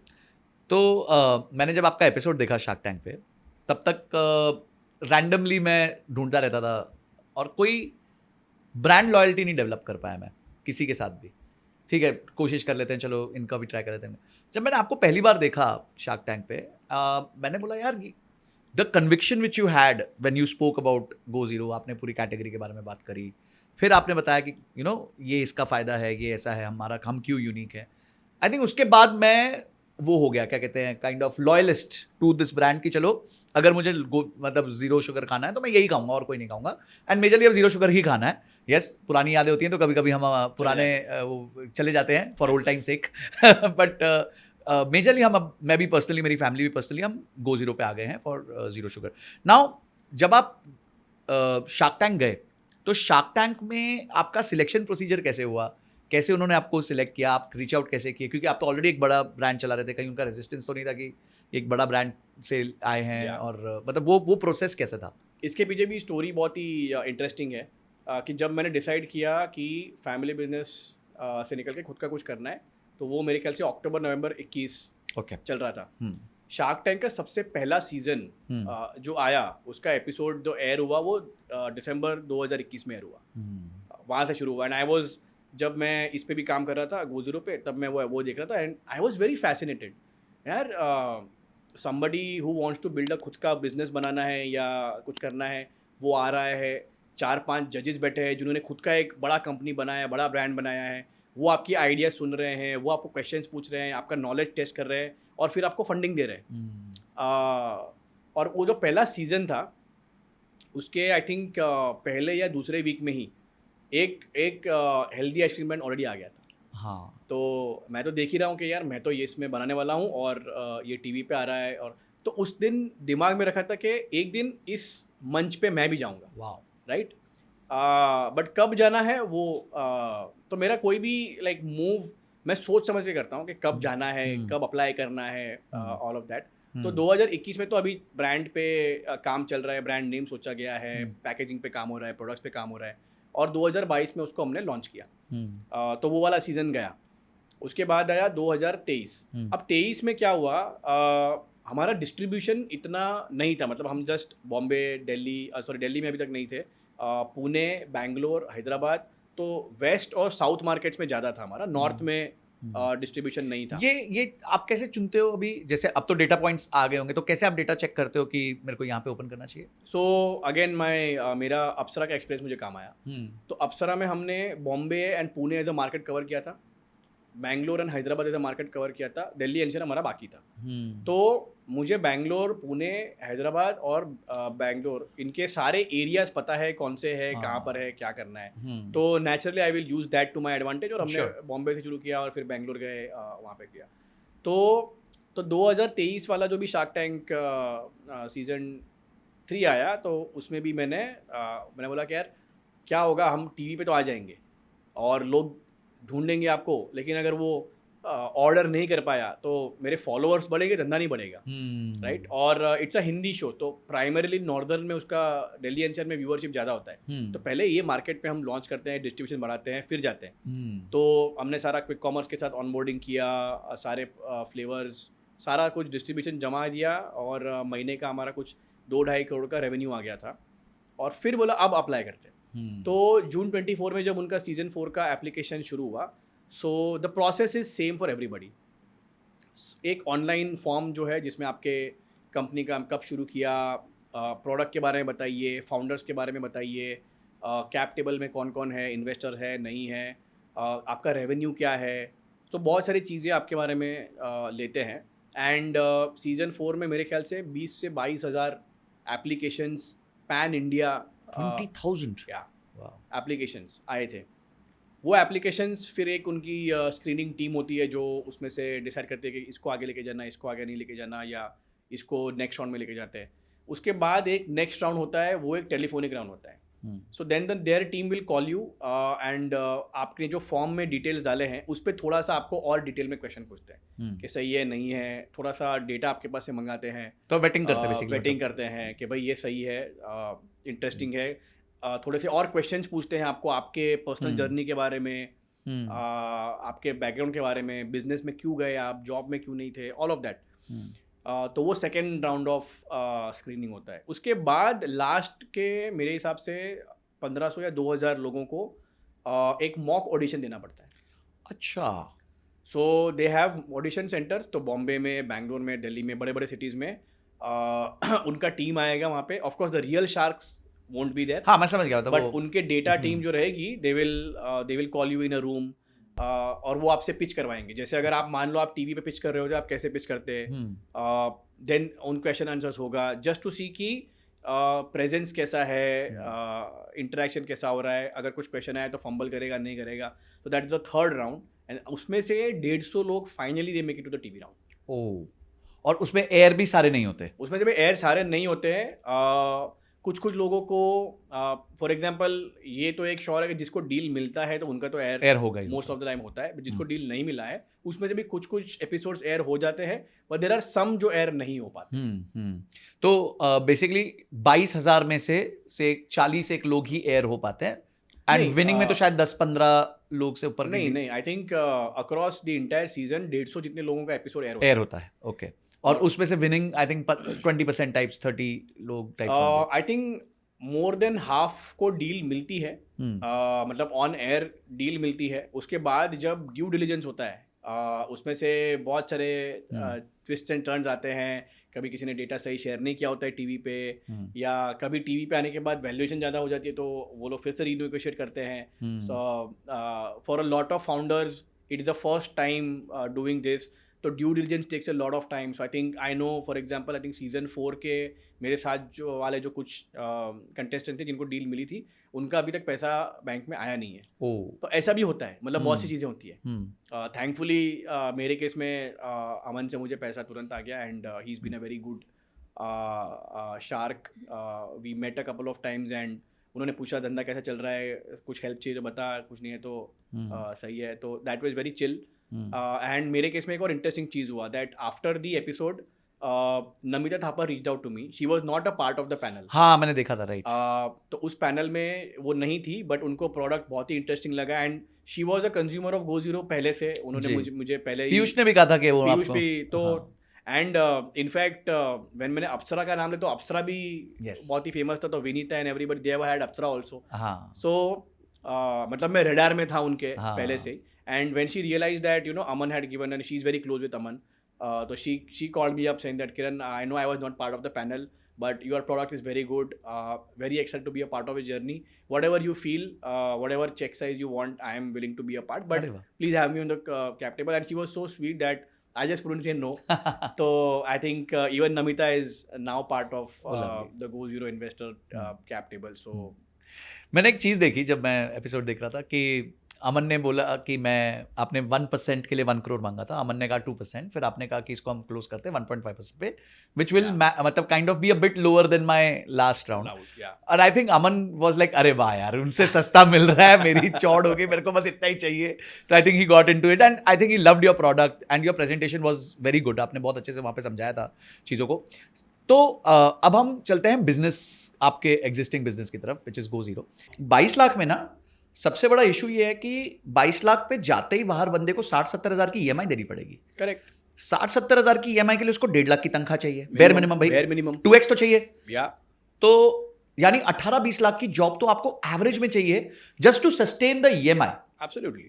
तो आपको लग रहा है किरण भाई कि ये दौर जो है वो खत्म हो चुका है, जो है सेकेंडरी एजुकेशन, खासकर जो जिसमें पैसे बहुत ज़्यादा लगते हैं, चाहे वो इंजीनियरिंग हो, चाहे वो एमबीए, खासकर एमबीए हो, मास्टर्स हो, till the time it is not teaching skill, like medical है तो मेडिकल में तो आपको सीखना ही पड़ता है, ऑप्शन नहीं है। बट मैंने ये भी एक चीज़ नोटिस की है कि आज भी मैं तो मेरे को है ना दिन में कम से कम 25 से 30 सीवीज आते हैं और मैं वहाँ पे देखता हूँ and I just out of habit में उनको रिप्लाई भी करता हूँ, मतलब मैं डीएम पे भी रिप्लाई कर देता हूँ और इन पे। मैंने ये देखा है कि ना अ लॉट ऑफ टाइम्स ये अभी भी पेरेंट के पुश से कर रहे हैं एमबीए, ना कि खुद के चॉइस से।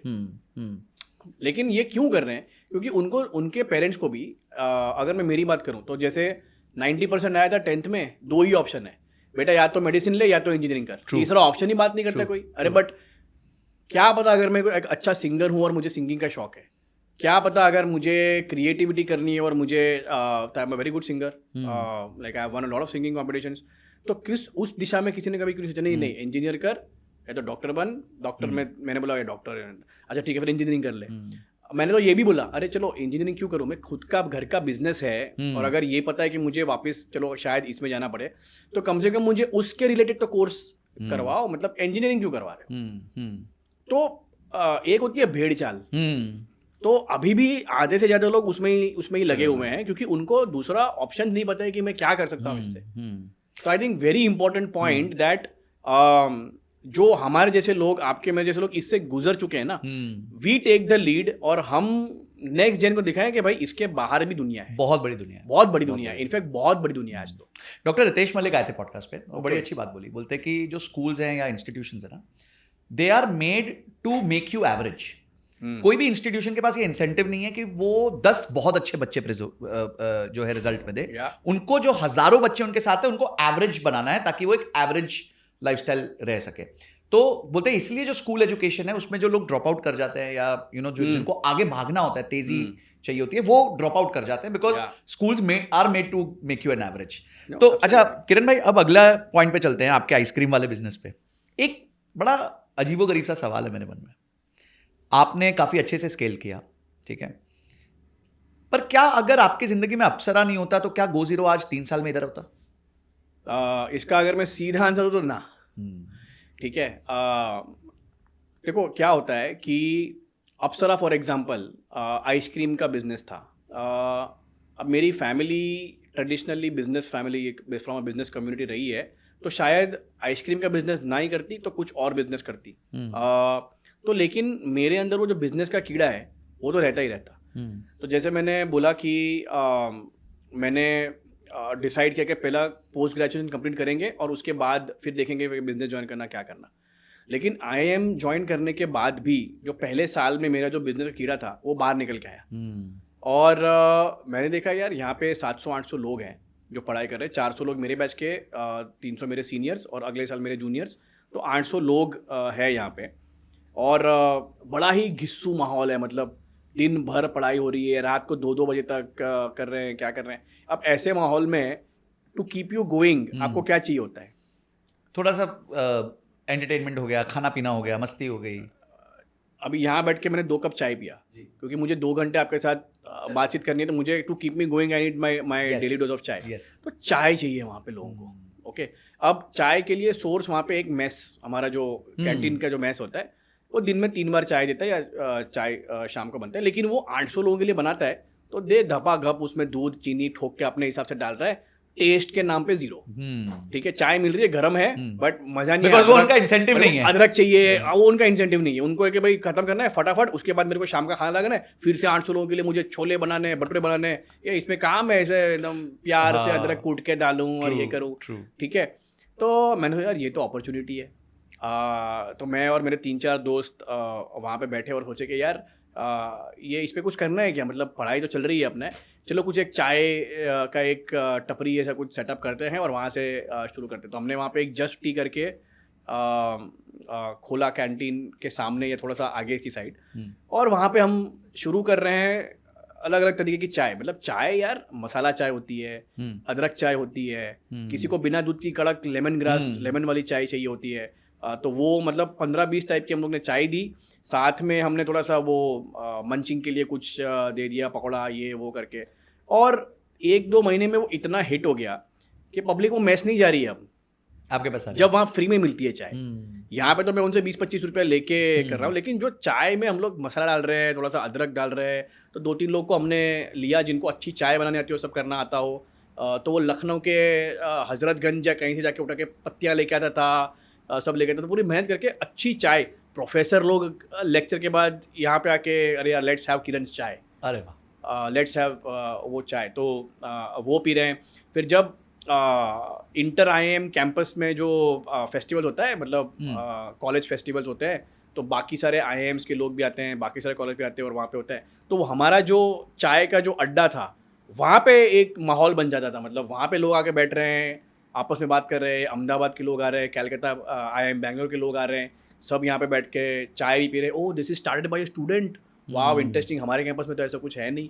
वो सब देख के यार दिस इज एक्चुअली व्हाट, जो अंदर का जो कीड़ा बाहर निकलने की ट्राई करता है ना, तो अगर अप्सरा नहीं होता ना तो शायद ये कीड़ा नहीं होता मेरे में। तो वो कीड़ा आना बहुत ज़रूरी है। अब फिर चाहे तुम वो आइसक्रीम का धंधा कर रहे हो, चाहे तुम चाय बेच रहे हो, चाहे तुम ट्रेडिंग कर रहे हो, चाहे तुम कुछ और कर रहे हो, चाहे तुम एक कंटेंट क्रिएटर बने हो, खुद का कुछ करने की जो जो आने ने वो आपके अपब्रिंगिंग में आती है, या तो कहीं से आपको देख के वो अंदर से आते हैं कि भाई आई can not work for somebody, I am my own boss. देखिए, आपने जब हम चर्चा कर रहे थे आपने बोला था कि मैंने 4 लोकेशंस पे GoZero खोला क्योंकि मैंने ऑलरेडी वहाँ पे अप्सरा खोला हुआ था, तो मुझे पता था उसका डायनामिक्स पता था। Correct. तो मेरा पॉइंट यही था आपके साथ कि आपने स्पीड इसलिए पकड़ी। हम एक वर्ड यूज करते हैं साइंस में, वेक्टर। तो वेक्टर होता है जब आपकी स्पीड को डायरेक्शन मिल जाती है। तो स्पीड आप में थी, डेफिनेटली थी, बट आपको डायरेक्शन भी क्लियर थी बिकॉज आपके पास सेम बिजनेस आपने एक तरीके से किया हुआ था। And what I want to drive home with all my audience is कि आप जब स्टार्टअप करते हैं तो ये मत सोचिए कि पहले दिन आप सुपर सक्सेसफुल होंगे। एब्सोल्युटली। और अगर आप में अभी दम नहीं है तो कहीं नौकरी कर लो स्टार्टअप में। जैसे किरण भाई बता रहे थे कि उन्होंने अपनी टीम बनाई है अभी एक यूनिक तरीके से, तो आप नौकरी कर लो और उसके बाद अपना धीरे धीरे उसी सेक्टर में या उसी चीज़ में सेगमेंट में आप अपना स्टार्टअप कर सकते हो। बट आई थिंक एक फाउंडर के जर्नी में ये भी होता है कि आप धुरंधर फाउंडर, आपने मल्टीपल स्टार्टअप्स किए हैं, पहले भी किया हो, ये किया है, बट फिर भी जब आप नए से शुरू करते हो ना, फिर से जीरो जाके शुरू करते हो ना कहीं वो एक फेलियर आता है, नियर डेथ एक्सपीरियंस आता है, जो मैंने अप्सरा में फेस किया था। मुझे लगता है कि अब तो मैंने अप्सरा में सब देख लिया है, तो अब यहाँ पे तो प्रॉब्लम आ नहीं सकता। मुझे तो सब आता है, मुझे सब पता है, मैं तो MBA हूँ, गुजराती में बोलते हैं मने बधु आवड़े छे, राइट। तो मेरे को सब आता है। मतलब तो मैं तो जब इन्वेस्टर के पास पैसा मांगने गया तो वो नहीं होता है टिपिकली यार presentation, where is your presentation, what is your pitch deck. मैंने बोला भाई कुछ नहीं है मेरे पास, ठीक है, मैं आ रहा हूँ, मेरे प्रोडक्ट्स लेके आ रहा हूँ, साथ में कॉम्पिटिटर के भी प्रोडक्ट्स लेके आ रहा हूँ, और मैं जो पूछना है पूछो, प्रोडक्ट खाओ, सही लग रहा है नहीं लग रहा है फीडबैक दो, और फिर देखो कि आपको बंदा सही लग रहा है, मेरा एक्सपीरियंस सही है, और फिर पैसा डालो। तो मतलब इतना कॉन्फिडेंट। तो मुझे लगता है कि मेरे को सब आता है। जैसे ही फिर मार्केट में एंट्री डाली और GoZero शुरू किया, पहले 6 महीने फिर वही हालत। क्योंकि अब 2 चीज़ें हो रही थी मेरे साथ कि एक तो ऑफकोर्स हमारा जो प्रोडक्ट है थोड़ा सा महंगा है नॉर्मल आइसक्रीम से, तो वो लोगों को कन्विंस करना कि 120 रुपये की आइसक्रीम हम क्यों खाएं, राइट। वो एक चैलेंज जो मैंने अप्सरा में कभी फेस नहीं की थी, क्योंकि हम तो वहाँ पे 50-60 रुपये की आइसक्रीम बेच रहे थे, तो लोगों को वो प्राइस पॉइंट पे तो ईजी था, ईजी है और आदत पड़ी है लेने की। अब सडनली मैं उसको 2x पे बेच रहा हूँ, अब मैं लोगों को बोल रहा हूँ अरे भाई क्योंकि चीनी 30 रुपये किलो है और स्टीविया 7,000 रुपये किलो है, तो मैं जो उसमें रिप्लेसमेंट डाल रहा हूँ वो भी तो महंगा है, मैं जो उसमें फॉर्मेशन डाल रहा हूँ वो भी तो महंगा है, तो यार तुम थोड़ी एक्सपेक्ट करोगे अब तुम नोकिया का फ़ोन और एप्पल का फ़ोन कंपेयर करोगे तो प्राइस डिफरेंस तो होना ही होना है, राइट। तुम नेक्स्ट कॉफ़ी और स्टारबक्स कंपेयर करोगे तो प्राइस डिफरेंस होना ही होना है, but it is not that easy. तो बहुत सी चीज़ों पे मेरे को वापस से आई टू रीइन्वेंट माई सेल्फ।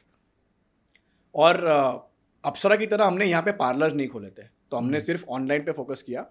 2022 में क्विक कॉमर्स नाम का एक प्राणी मार्केट में आया, जो सडनली आपको अभी चीज़ें 10 मिनट में दे रहा है, और बहुत सारी चीज़ें उस पर बिक रही है, बट कुछ कुछ कैटेगरीज हैं एंड उसमें से आइसक्रीम भी एक थी जिसकी सडनली ग्रोथ और डिमांड बढ़ने लगी बिकॉज ऑफ क्विक कॉमर्स। अब 10 साल मैंने अब तक आइसक्रीम इंडस्ट्री में स्पेंड किया, उसमें से 8 साल करीबन मैंने ऑफलाइन बिजनेस देखा, मैंने पार्लर मॉडल स्टडी किया, मैंने स्विगी जोमेटो का डार्क स्टोर मॉडल स्टडी किया, वो सब स्टडी किया। अब ये तो भाई सडनली आके quick commerce is a completely different ball game मेरी फिर से।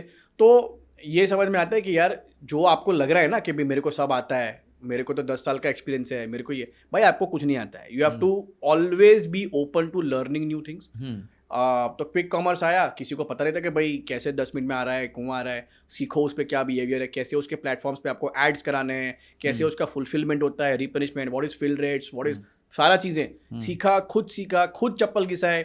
तो जहाँ पे क्विक कॉमर्स की ऑफिस थे, मैं खुद जाके एक हर वीक 2 वीक में जाके बैठता था उनकी टीम के साथ, पीओ खुद लेके आता था। मतलब अगेन वो क्या बोलते हैं, वो जो फाउंडर जो घिसाने वाला काम करता है ना 0 to 1 वाला, वो सारा किया। और आज जबकि आपकी 100 शॉप्स की लिनियज थी, लेकिन अब I am again faced with something which is unknown and I have not done in the past. True. तो मुझे इसका एक्सपीरियंस नहीं है, तो मुझे ये पता है कि कोई नई चीज़ आएगी तो मैं उसको सीख लूँगा और दूसरे कंपटीटर से मैं उसको बेटर कर लूँगा। एक क्विक D2C मास्टर क्लास लेते हैं आपके साथ। आप तो D2C में ज़बरदस्त बिजनेस कर रहे हैं। आपने शार्क टैंक पे एक चीज़ कही थी कि जो कैटेगरी है, सबसे ज़्यादा सर्च करने वाली कैटेगरी है मिल्क और सेकंड मोस्ट सर्च करने वाली कैटेगरी है आइसक्रीम। ठीक है, ये पता कहाँ से चलता है? अगर आज एक 25 साल का नौजवान आपको देख रहा है और वो एक बिजनेस D2C चालू करना चाहता है, तो वो कौन से प्रोडक्ट में आए, कौन सा मोस्ट सर्च प्रोडक्ट है, ये सब कैसे करे, कैसे ढूंढे?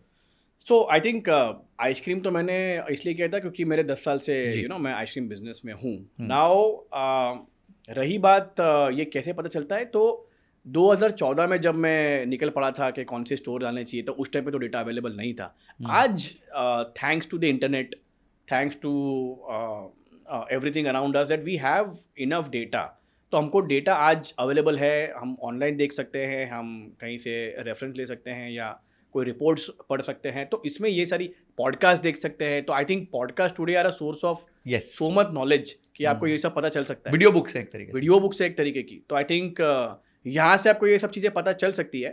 आपको लेकिन डेटा में से नॉइज़ हटा के आपको जो रिलेवेंट है आपके धंधे के लिए वो पिक करना है। पर कोई वेबसाइट है जहाँ से एग्जैक्टली पता चल जाए कि कौन से सेगमेंट में कितनी डिमांड आ रही है इस टाइम पे?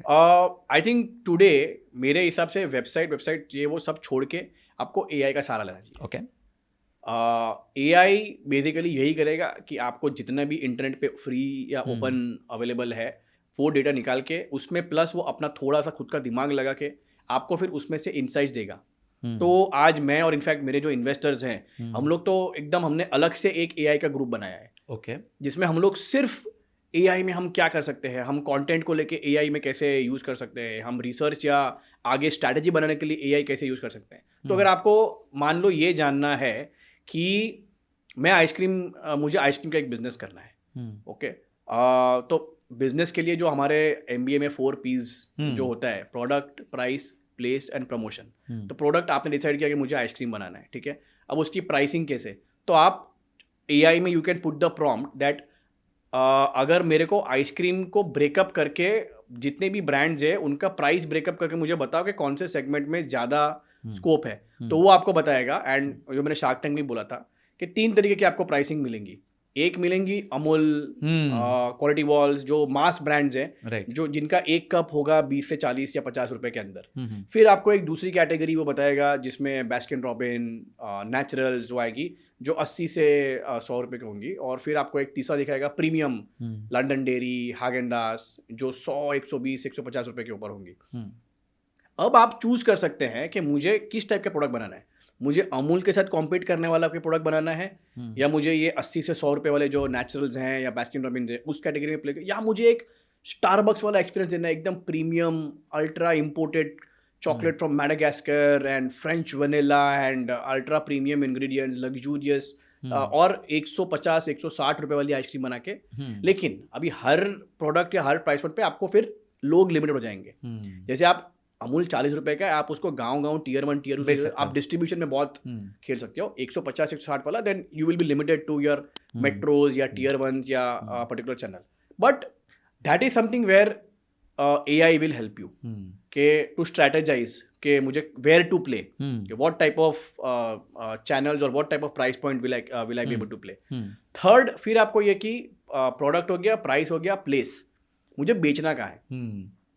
तो मेरी जो 10 साल की जो जर्नी रही है आइसक्रीम में ना, उसमें मैंने बहुत क्लियरली ये देखा है कि जो 2014 से 18 वाला जो पीरियड था या उसके पहले वाला पीरियड था, उसमें ऑफलाइन जो था, पार्लर्स बोल लो या वो बहुत ही इंपॉर्टेंट पार्ट होता था। तो उस टाइम पे अगर आप ब्रांड शुरू करते हो तो आपको पार्लर सोचना है, आपको ऑफलाइन सोचना है। फिर एक फेज़ आया 2016, 17 और 19, जस्ट बिफोर कोविड के टाइम पे, जहाँ पे food delivery became very important. Parlour के साथ साथ आपको ऑनलाइन में भी बेचना है तो आप डार्क स्टोर्स खोल सकते हो, आप ऑनलाइन लिस्ट कर सकते हो, आप स्विगी जोमेटो से घर पे बैठ के कस्टमर को दे सकते हो, एंड वो करके आप 150 करोड़ का बिजनेस 4-5 साल में बना सकते हो। करेक्ट? Okay. जो आप पहले नहीं बना सकते थे।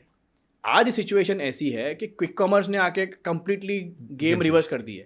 अब आपको डार्क स्टोर्स डालने की भी ज़रूरत नहीं है, आपको पार्लर्स खोलने की भी ज़रूरत नहीं है। आप सिर्फ क्विक कॉमर्स पे लिस्ट करके, of course there is a whole playbook to that also, but doing that आप यहाँ से भी 100 करोड़ का धंधा निकाल सकते हो। तो आपका जो प्लेस जो है, कहाँ पे बैठना, इस पे भी आपको AI अच्छे से गाइड करता है कि आइसक्रीम कहाँ बिकती है और कौन सी चैनल में ग्रोथ सबसे ज़्यादा आ रही है। So while traditionally I would say जो ऑनलाइन बिजनेस है वो आज भी 20% है और 40% GT में बिकता है और 25% मॉडर्न ट्रेड में बिकता है और 20% पार्लर में बिकता है। लेकिन ये जो सेक्शन है ऑनलाइन का, वो इतनी तेज़ी से ग्रो कर रहा है, और जो ऑफलाइन है वो या तो फ्लैट हो गया है या तो डी ग्रो कर रहा है। ओके। तो आज अगर मैं एक फाउंडर हूँ, मुझे आइसक्रीम में बिजनेस लॉन्च करना है, मेरे लिए it's a no brainer that I have to start with the D2C and an online company. At least आपका फिजिकल का इंफ्रास्ट्रक्चर का कॉस्ट बचता है, इससे बचता है। अच्छा, एक जैसे अगर 100 रुपए की देश में आइसक्रीम बिक रही है, तो तीनों कैटेगरीज में कितने कितने रुपए की बिक रही है? सबसे नीचे अमूल वाली कैटेगरी जो आपने बताई, फिर आपने सेंटर वाली नेचुरल्स वाली बताई, और फिर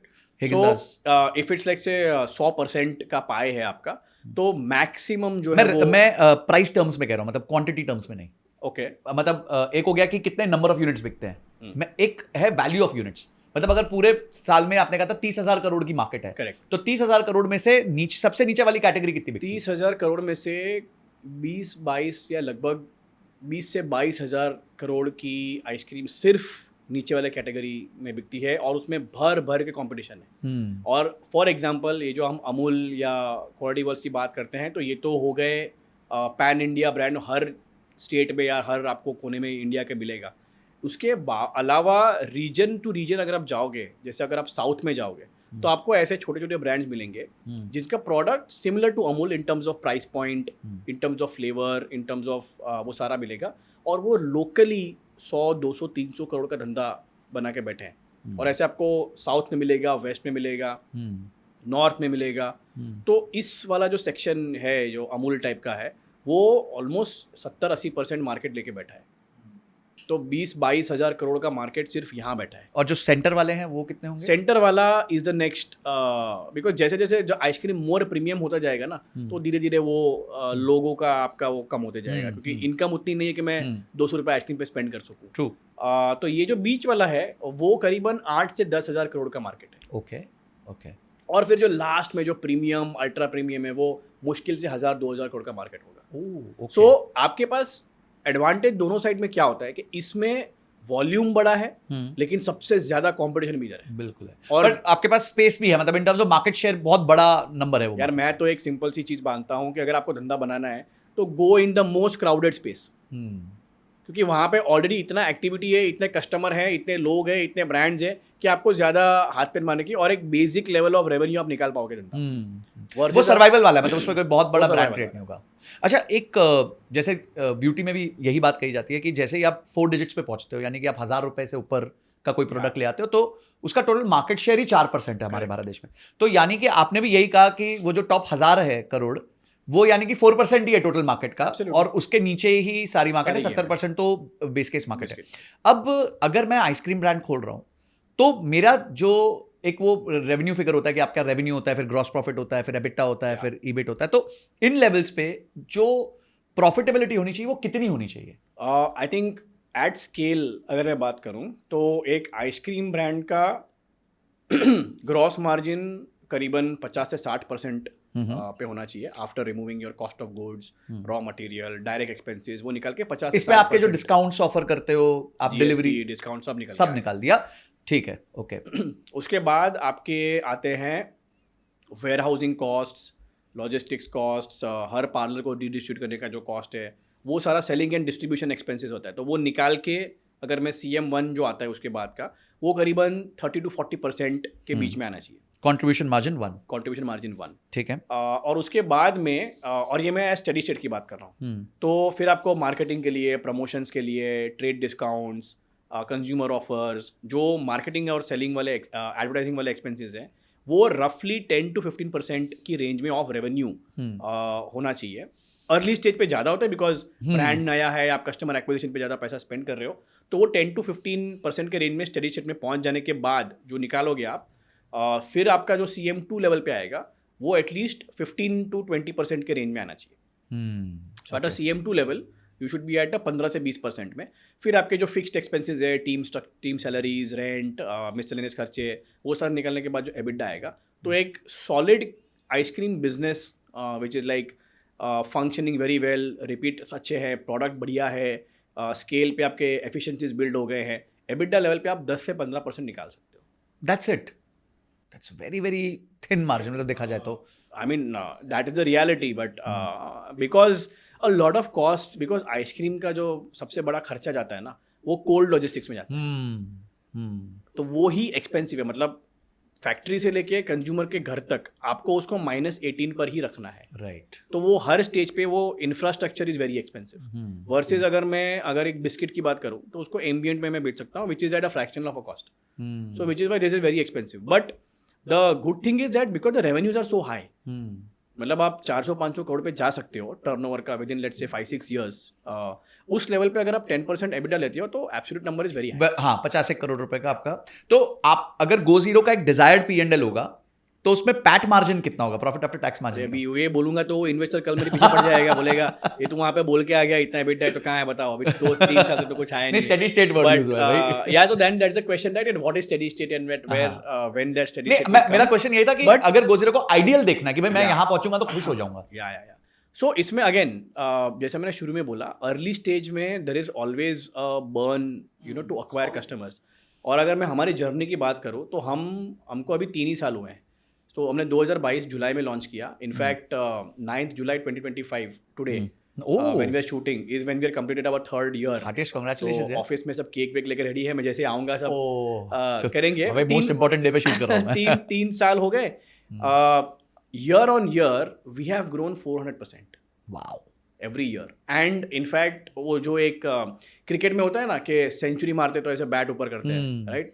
तो किसी भी कंज्यूमर ब्रांड या D2C ब्रांड में भी होता है कि वो 100 करोड़ का एक ARR होता है कि किसी भी महीने में अगर मैंने 8-8.5 करोड़ क्रॉस किया, इट मीन्स इंटू 12 करूंगा तो 100 करोड़ का। हाँ, तो वो हमने 3 साल के अंदर ही टच कर लिया। Very nice, very nice. अब उस टाइप का ग्रोथ लाने के लिए ऑफकोर्स थोड़ा सा अग्रेसिव मार्केटिंग करना पड़ेगा, अग्रेसिव डालने पड़ेंगे, खर्चे होंगे, सब होंगे। तो but at least thankfully in this summer season we have manage to EBITDA level पे हम लोग बर्न एकदम ना के बराबर अभी हो गया है। ओके।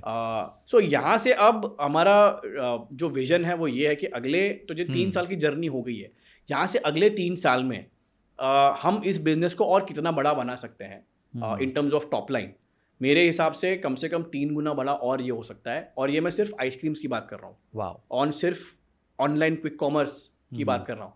उसके बाद ऑफलाइन पार्लर्स, जो भी चीज़ें मैंने अप्सरा में की है वो Phase 2 है। जब फेज 2 है, जब ये बिजनेस एक लेवल पे आके स्टडी शेप पे पहुंच जाएगा, तो मेरे हिसाब से यहाँ से तो और मजा आने वाला है। अच्छा, जब आप बात करते हैं आइसक्रीम आपके गोजीरो की, तो अगर आपका लेट्स से 100 रुपीज़ का सेल्स है, तो सबसे ज़्यादा कौन सा फ्लेवर बिकता है? सबसे ज़्यादा जो आपका फेवरेट फ्लेवर है वो बिकता है। ओह, बेल्जियन चॉकलेट। अच्छा, और कितना परसेंट होगा वो?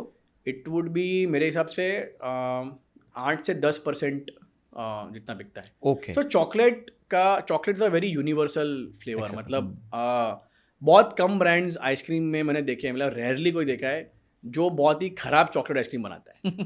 मतलब चॉकलेट चीज़ ही ऐसी है कि आप उसको सही क्वालिटी में डाल दो ना, तो एक बेसिक आइसक्रीम भी अच्छी टेस्ट करने लगती है। Which is why I think people love chocolate. In fact people love the highest selling flavour in India is vanilla. अच्छा, सबसे ज़्यादा वैनिला बिकता है। ओह, मतलब आई थिंक सबसे, मेरे को ऐसा लगता था ना कि सबसे चॉकलेट, ना वो है। मैंगो, ना स्ट्रॉबेरी, ना अच्छा। फ्रूट, ना dry fruit. Number 1 selling flavour in India is vanilla. Is it because कि क्योंकि नीचे सबसे ज्यादा बिक रहा है और उनके वैनिला वाले सबसे सस्ते होते होंगे शायद? वो तो भी है, प्लस वैनिला की अगर बात करो तो is a very versatile flavour. तो आप वैनिला तो आप एज आइसक्रीम खा सकते हो, बट उस पर आप चॉकलेट सॉस डाल के उसको वैनिला विद चॉकलेट सॉस कर सकते हो। उस पर लोग गुलाब जामुन डालते हैं, उसका शेक्स बनाते हैं, उसका स्मूदीज बनाते हैं। तो वो बेसिक वैनिला आप सीताफल आइसक्रीम का ये नहीं बना सकते हो गुलाब जामुन डाल के। लाइक गुआवा आइसक्रीम पे वो चिली से ठीक लगता है, बट उसका कुछ नहीं। बट वैनिला के साथ क्या होता है, मेरा यूज केसेस बहुत सारा होता है। तो लोग क्या करते हैं, 1-1 लीटर का बल्क पैक खरीद लेते हैं वैनिला का, और उसमें से फिर किसी ने आइसक्रीम खा लिया, किसी ने शेक बना लिया, किसी ने उस पर चॉकलेट सॉस डाल दिया, किसी ने उस पर गुलाब जामुन डाल दिया। तो it's a very versatile flavour. उसके बाद नंबर 2 पे आता है चॉकलेट। देखिए, आपने हेल्दी वाले कैटेगरी पे फोकस किया, तो इशू ये है कि काफ़ी लोग कहते हैं कि जो नॉर्मल ब्रांड्स हैं वो वेजिटेबल ऑयल यूज़ करते हैं, और जो है वो इस तरीके के इंग्रेडिएंट्स यूज़ करते हैं जो फूड ग्रेड के भी नहीं होते। काफ़ी बार हमने देखे पीछे छापे भी पड़ते हैं जहाँ पे इस तरह की गलत आइसक्रीम बन रही होती है, और कभी कभी गलत बात ये होती है कि वो उस पर एक अच्छे ब्रांड का जो है वो कवर भी लगा देते हैं ताकि लोगों को मिसलीड हो जाए। तो अगर मैं एक नॉर्मल कंज्यूमर हूँ, तो आइसक्रीम लेने से पहले, खाने से पहले मैं क्या चीज़ें चेक करूँ ताकि मेरे साथ ये सब ना हो? तो इसके रिगार्डिंग इंडिया में आई थिंक 4-5 साल पहले एक बड़ा केस बना हुआ था, अमूल वर्सेस क्वालिटी वॉल्स का। कि तो इंडिया में जो फूड और गवर्निंग बॉडी है वो है FSSAI। अब FSSAI ने उस टाइम पे आइसक्रीम का डेफिनेशन थोड़ा सा वेग रखा था।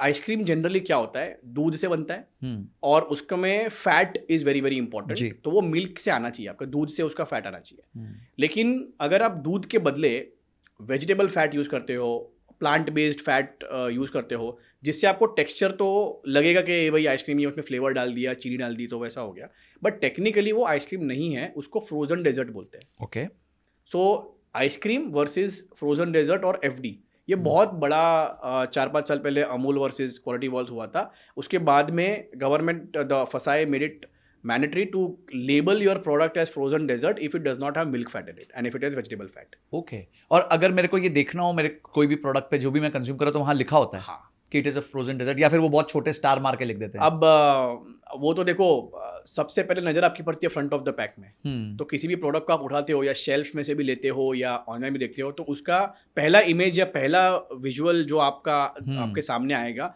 वो फ्रंट ऑफ द पैक में आएगा। फ्रंट ऑफ द पैक में ब्रांड बड़े में लिखेगा, उसमें मिल्क के स्प्लैशेस दिखाएगा और आइसक्रीम दिखाएगा और सब दिखाएगा और फ्लेवर का नाम लिखेगा, फिर एक स्टार मार्क किया होगा वहाँ पे। और फिर जब आप उसको पलटोगे और बैक पे जाओगे जहाँ पे पूरी राम कथा लिखी है, इतने छोटे छोटे चीटियों जैसे अक्षर में, जो आप क्या लिखा है, ठीक है यार, एक उनको मैग्नीफाइंग ग्लास भी देना चाहिए साथ में देना चाहिए यार, मतलब कि हम पढ़ सके। उसमें अगर आप देखोगे तो आप में वहाँ पे लिखा होगा whether it's an ice cream, whether it's a medium fat ice cream, whether it is a low fat ice cream, whether it is a frozen dessert, whether it is an ice popsicle, मतलब बहुत, मतलब 8, 10, 12 type के classification है जो front में लिखने की mandatory नहीं है, जो लोग पीछे लिखते हैं। तो एज अ कंज्यूमर मुझे क्या अवॉइड करना चाहिए कि मेरे को ये तो खाना ही नहीं चाहिए, ये सबसे खराब होगा? तो अवॉइड तो मेरे हिसाब से अगर देखो तो वेजिटेबल फैट जो आता है वो आपको अवॉइड करना चाहिए। अगेन, थोड़ा सा सब्जेक्टिव हो जाता है, क्योंकि डिपेंड करता है कि आप कितनी क्वांटिटी उसकी लेते हो। तो यार थोड़ा सा खा लिया तो वैसे कोई तकलीफ नहीं होती है। But in general vegetable oil, वनस्पति जो जिसको हम लोग बोलते हैं, वो आपकी आर्टरीज क्लॉग कर देता है over a long period of time. तो ये एक चीज़ है जो अवॉइड करनी चाहिए। दूसरा और सबसे इम्पॉर्टेंट पॉइंट जो मैं मानता हूँ कि इस लेवल पे जो कॉस्ट इतना सस्ता क्यों होता है, क्योंकि उसमें रियल चीज़ नहीं यूज़ हो रही हो।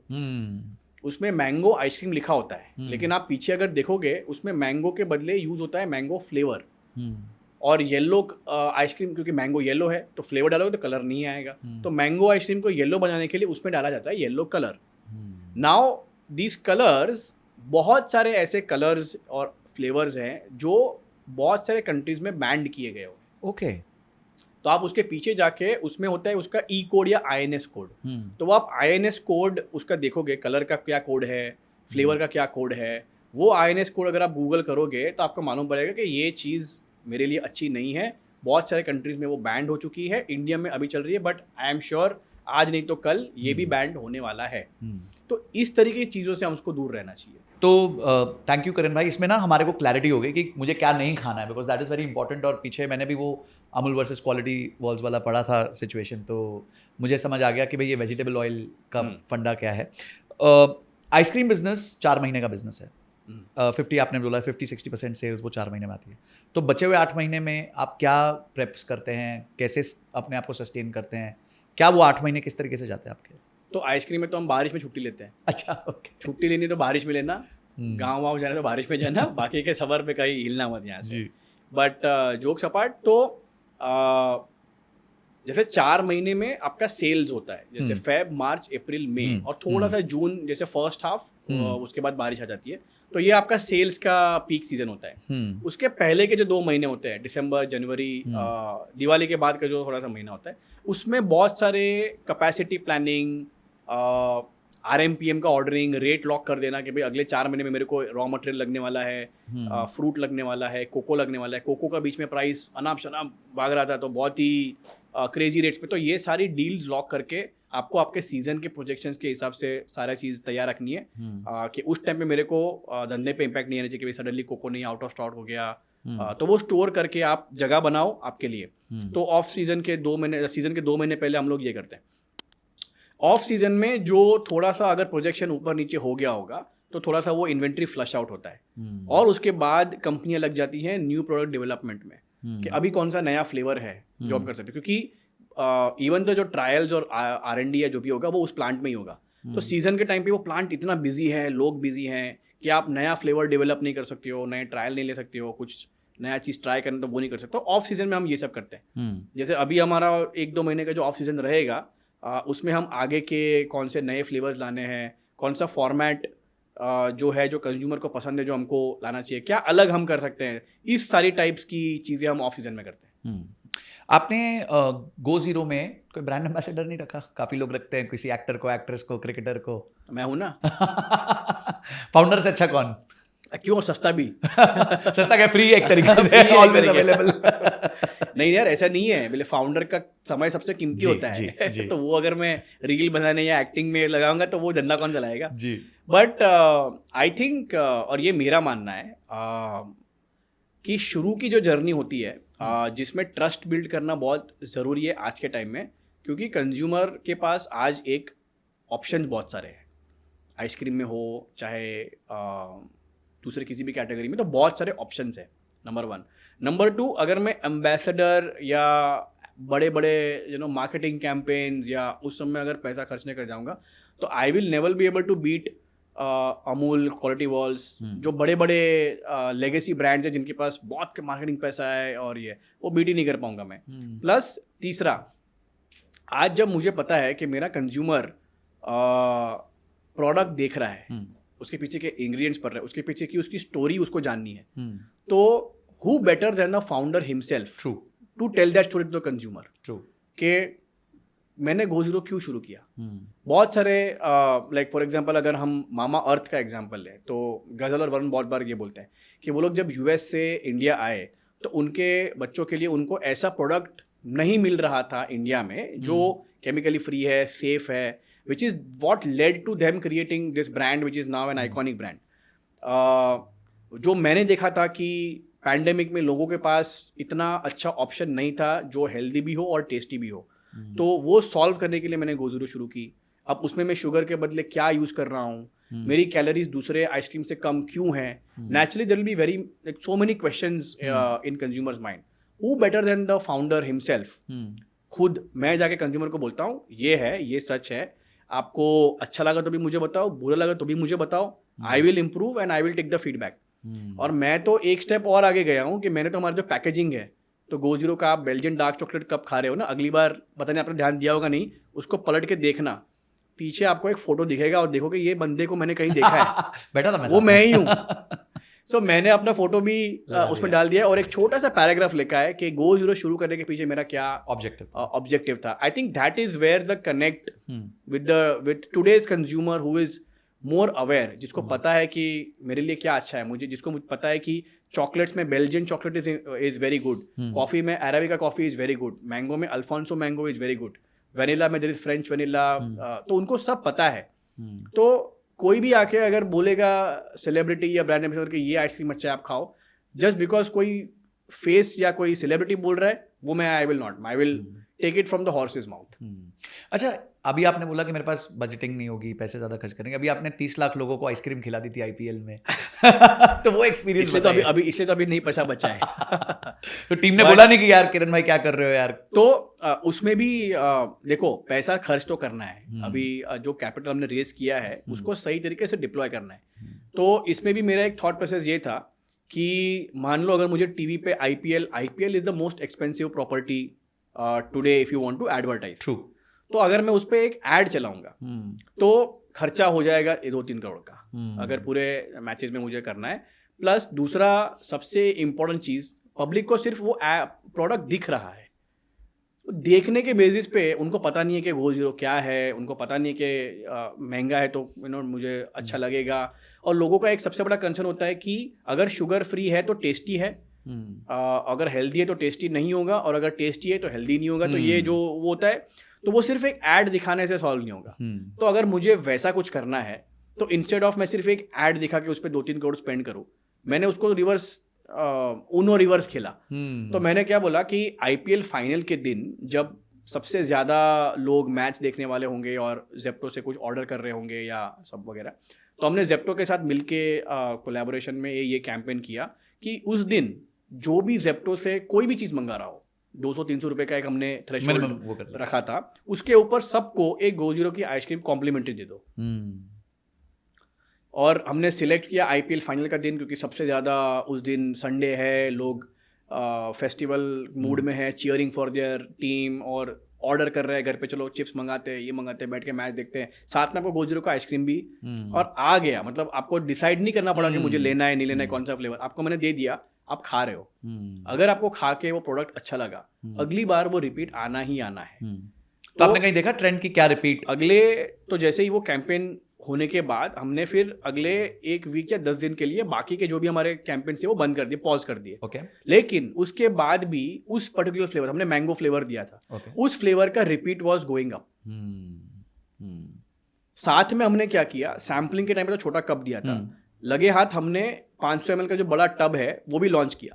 तो हमने देखा कि छोटा कप खाया, लोगों को टेस्ट अच्छा लगा, अब उन्होंने बड़ा पैक पे भी शिफ्ट कर गए। तो हमारा offtake off the tubs वो बढ़ गया। तो अब वो 2 करोड़ में 1.5 करोड़ चाहे मैं ऐसे स्पेंड करूँ सिर्फ ऐड दिखा के कि कोई सेलिब्रिटी लेके आओ, बोलोगे Go Zero India's number 1 ice cream, have it now, 10 second में कितना इंपैक्ट पड़ेगा। जबकि मैंने आइसक्रीम उसके हाथ में दे दिया, भाई खा, फ्री का आइसक्रीम में कोई फेंकेगा क्यों, खा ही लेगा। सही कह रहे हैं, और वो भी गोजीरो है, मतलब इन द सेंस 0 शुगर है।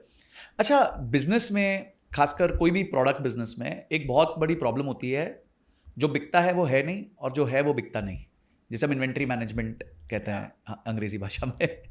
तो आपके भी बहुत सारे SKUs है, बहुत सारे प्रोडक्ट लाइंस है, तो आप डिसाइड कैसे करते हैं कि किसकी कितनी इन्वेंट्री कहाँ स्टॉक करनी है, कौन सा ज़्यादा बिक रहा है, कैसे कर रहा है? तो ये प्रॉब्लम आपको भी आती है? और अगर आप मार्केट से कंपेयर करें अपने आप को, फॉर एग्जांपल किसी भी अच्छे ब्रांड से कंपेयर करें, तो उनका इन्वेंट्री टर्नओवर, यानी वो मार्केट कितनी बार माल घुमाते हैं वर्सेस आप कितना घुमाते हैं, तो क्या फ़र्क होगा? ये इस क्या बोलेंगे, इस प्रॉब्लम से मेरी पुरानी यारी दोस्ती है।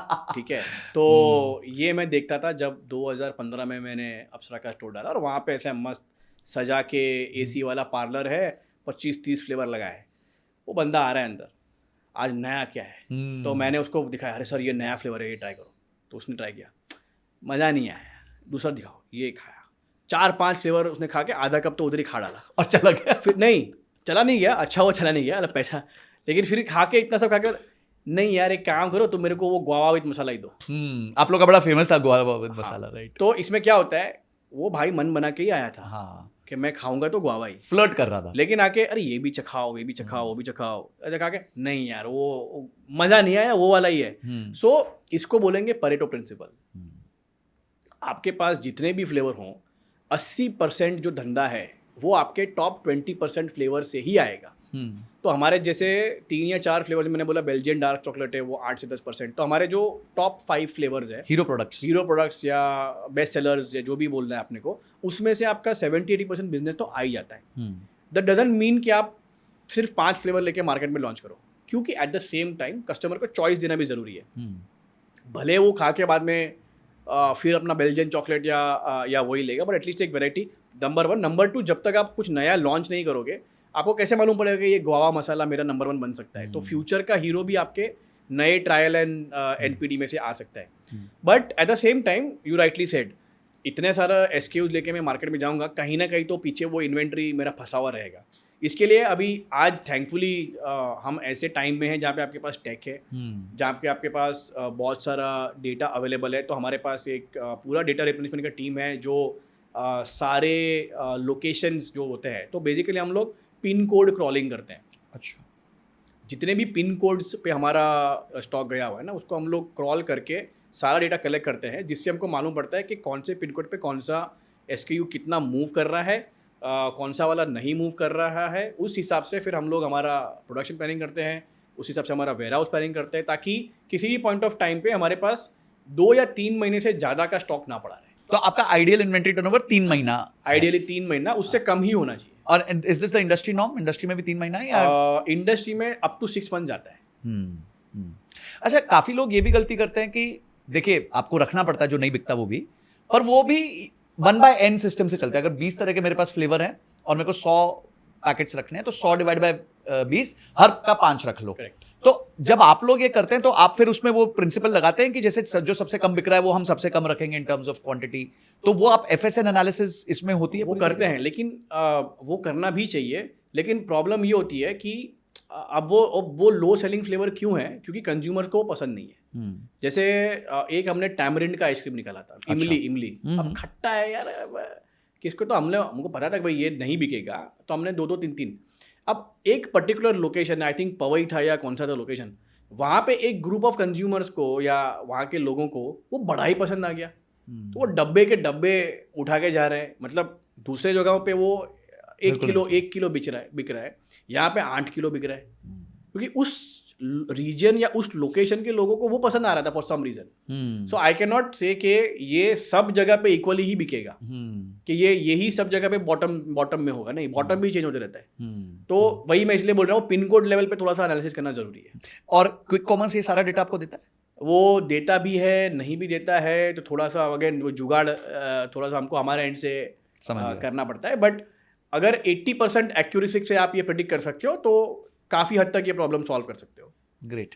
अच्छा, आपके जो फ्लेवर्स हैं, अगर आपको आज जब आप प्रोडक्ट प्लानिंग करते हैं तो पहले तो कितनी फ्रीक्वेंसी पे करते हैं, और क्या ऐसे कोई प्रोडक्ट होते हैं जिनको आप टाटा बाय बाय भी कर देते हैं? हाँ, बहुत सारे फ्लेवर ऐसे होते हैं। तो इसका मैं एक एग्जांपल दूंगा कि जैसे कोकोनट, टेंडर कोकोनट जो फ्लेवर है बहुत ही पॉपुलर है। हाँ, नेचुरल्स का तो बहुत ही ज़्यादा है। हाँ। तो टेंडर कोकोनट, तो यार मैं सोच रहा था चलो इसमें कुछ अलग करते हैं, और थोड़ा सा मैंने लोगों से भी पूछा था जो बाहर के मेरे दोस्त थे अदर कंट्रीज़ में। वो लोग बोलते हैं कि यार टेंडर कोकोनट का पॉप्सिकल्स यहाँ पे बहुत धूम मचाता है, थाईलैंड में, मलेशिया, सिंगापुर, और इंडिया में कहीं भी अवेलेबल नहीं है, चलो आप लॉन्च करो। तो हमने मस्त एकदम R&D किया और कोकोनट पॉप्सिकल बनाया, लोगों को टेस्ट करवाया, सब सही से करके फिर उसको वो लेके मार्केट में उतरे। 2 महीने में उसकी हवा फुस हो गई, क्योंकि फिर पता चला कि जो यहाँ के लोग हैं उनको coconut as a creamy flavour पसंद है।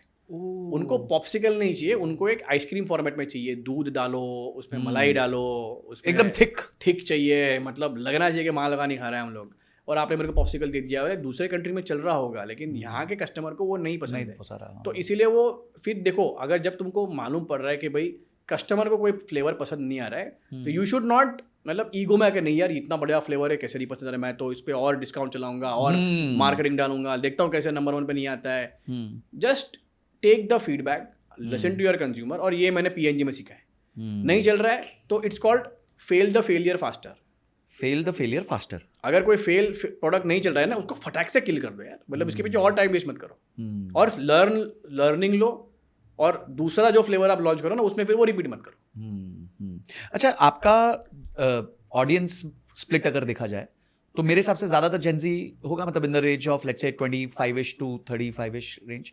तो आप लोग जब मार्केटिंग कैंपेन करते हैं तो आप किस हिसाब से इनके लिए सोचते हैं, मतलब आपकी मार्केटिंग कैंपेन कैसे चलाते हैं इस पे?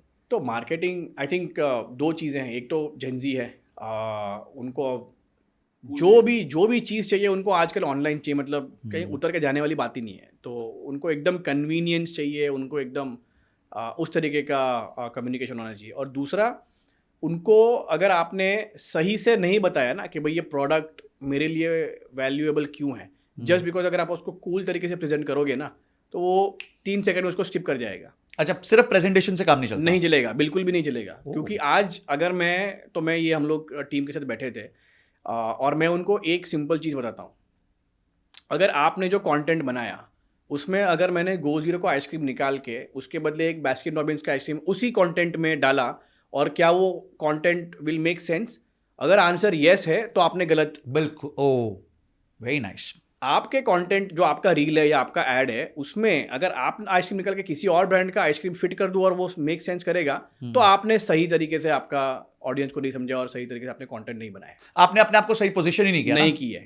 मतलब फिर वो क्या होगा, अगर मैं 10 आइसक्रीम ब्रांड्स का इंस्टाग्राम पेज देखूं, सब में वो ब्यूटीफुल आइसक्रीम फोटोग्राफी और यहाँ से हाथ में से वो गिर रहा है और किसी के मुंह से गिर रहा है और बिखरे हुए हैं मैंगो और ये वो, मतलब so what is the difference between that ice cream brand and my ice cream brand? Like people will say अरे एक और ice cream brand आ गया, स्क्रिप कर दो। तो you have to constantly keep reinventing your content. आपका सबसे ज़्यादा धंधा क्विक कॉमर्स से है, बिजनेसेस फ्रॉम क्विक कॉमर्स है, वो ले लेते हैं 30-40% आप लोग से, मेरे को लगता है 85% आज हमारा रेवेन्यू क्विक कॉमर्स आता है। वाओ, 85%, मतलब हर वाओ वाओ। और उसमें से वो कितना कमीशन? 30-40%? तो आज मान लो महीने का मेरा जो पीक सीजन था हम लोग का 10 करोड़ का रेवेन्यू था, उसमें से 8-8.5 करोड़ हमारा क्विक कॉमर्स से आता है, बाकी का जो है वो स्विगी जोमेटो से आता है जो हमारे ओन डार्क स्टोर्स हैं। Okay okay. एंड इसमें उनका शेयर कितना होता है? 40%?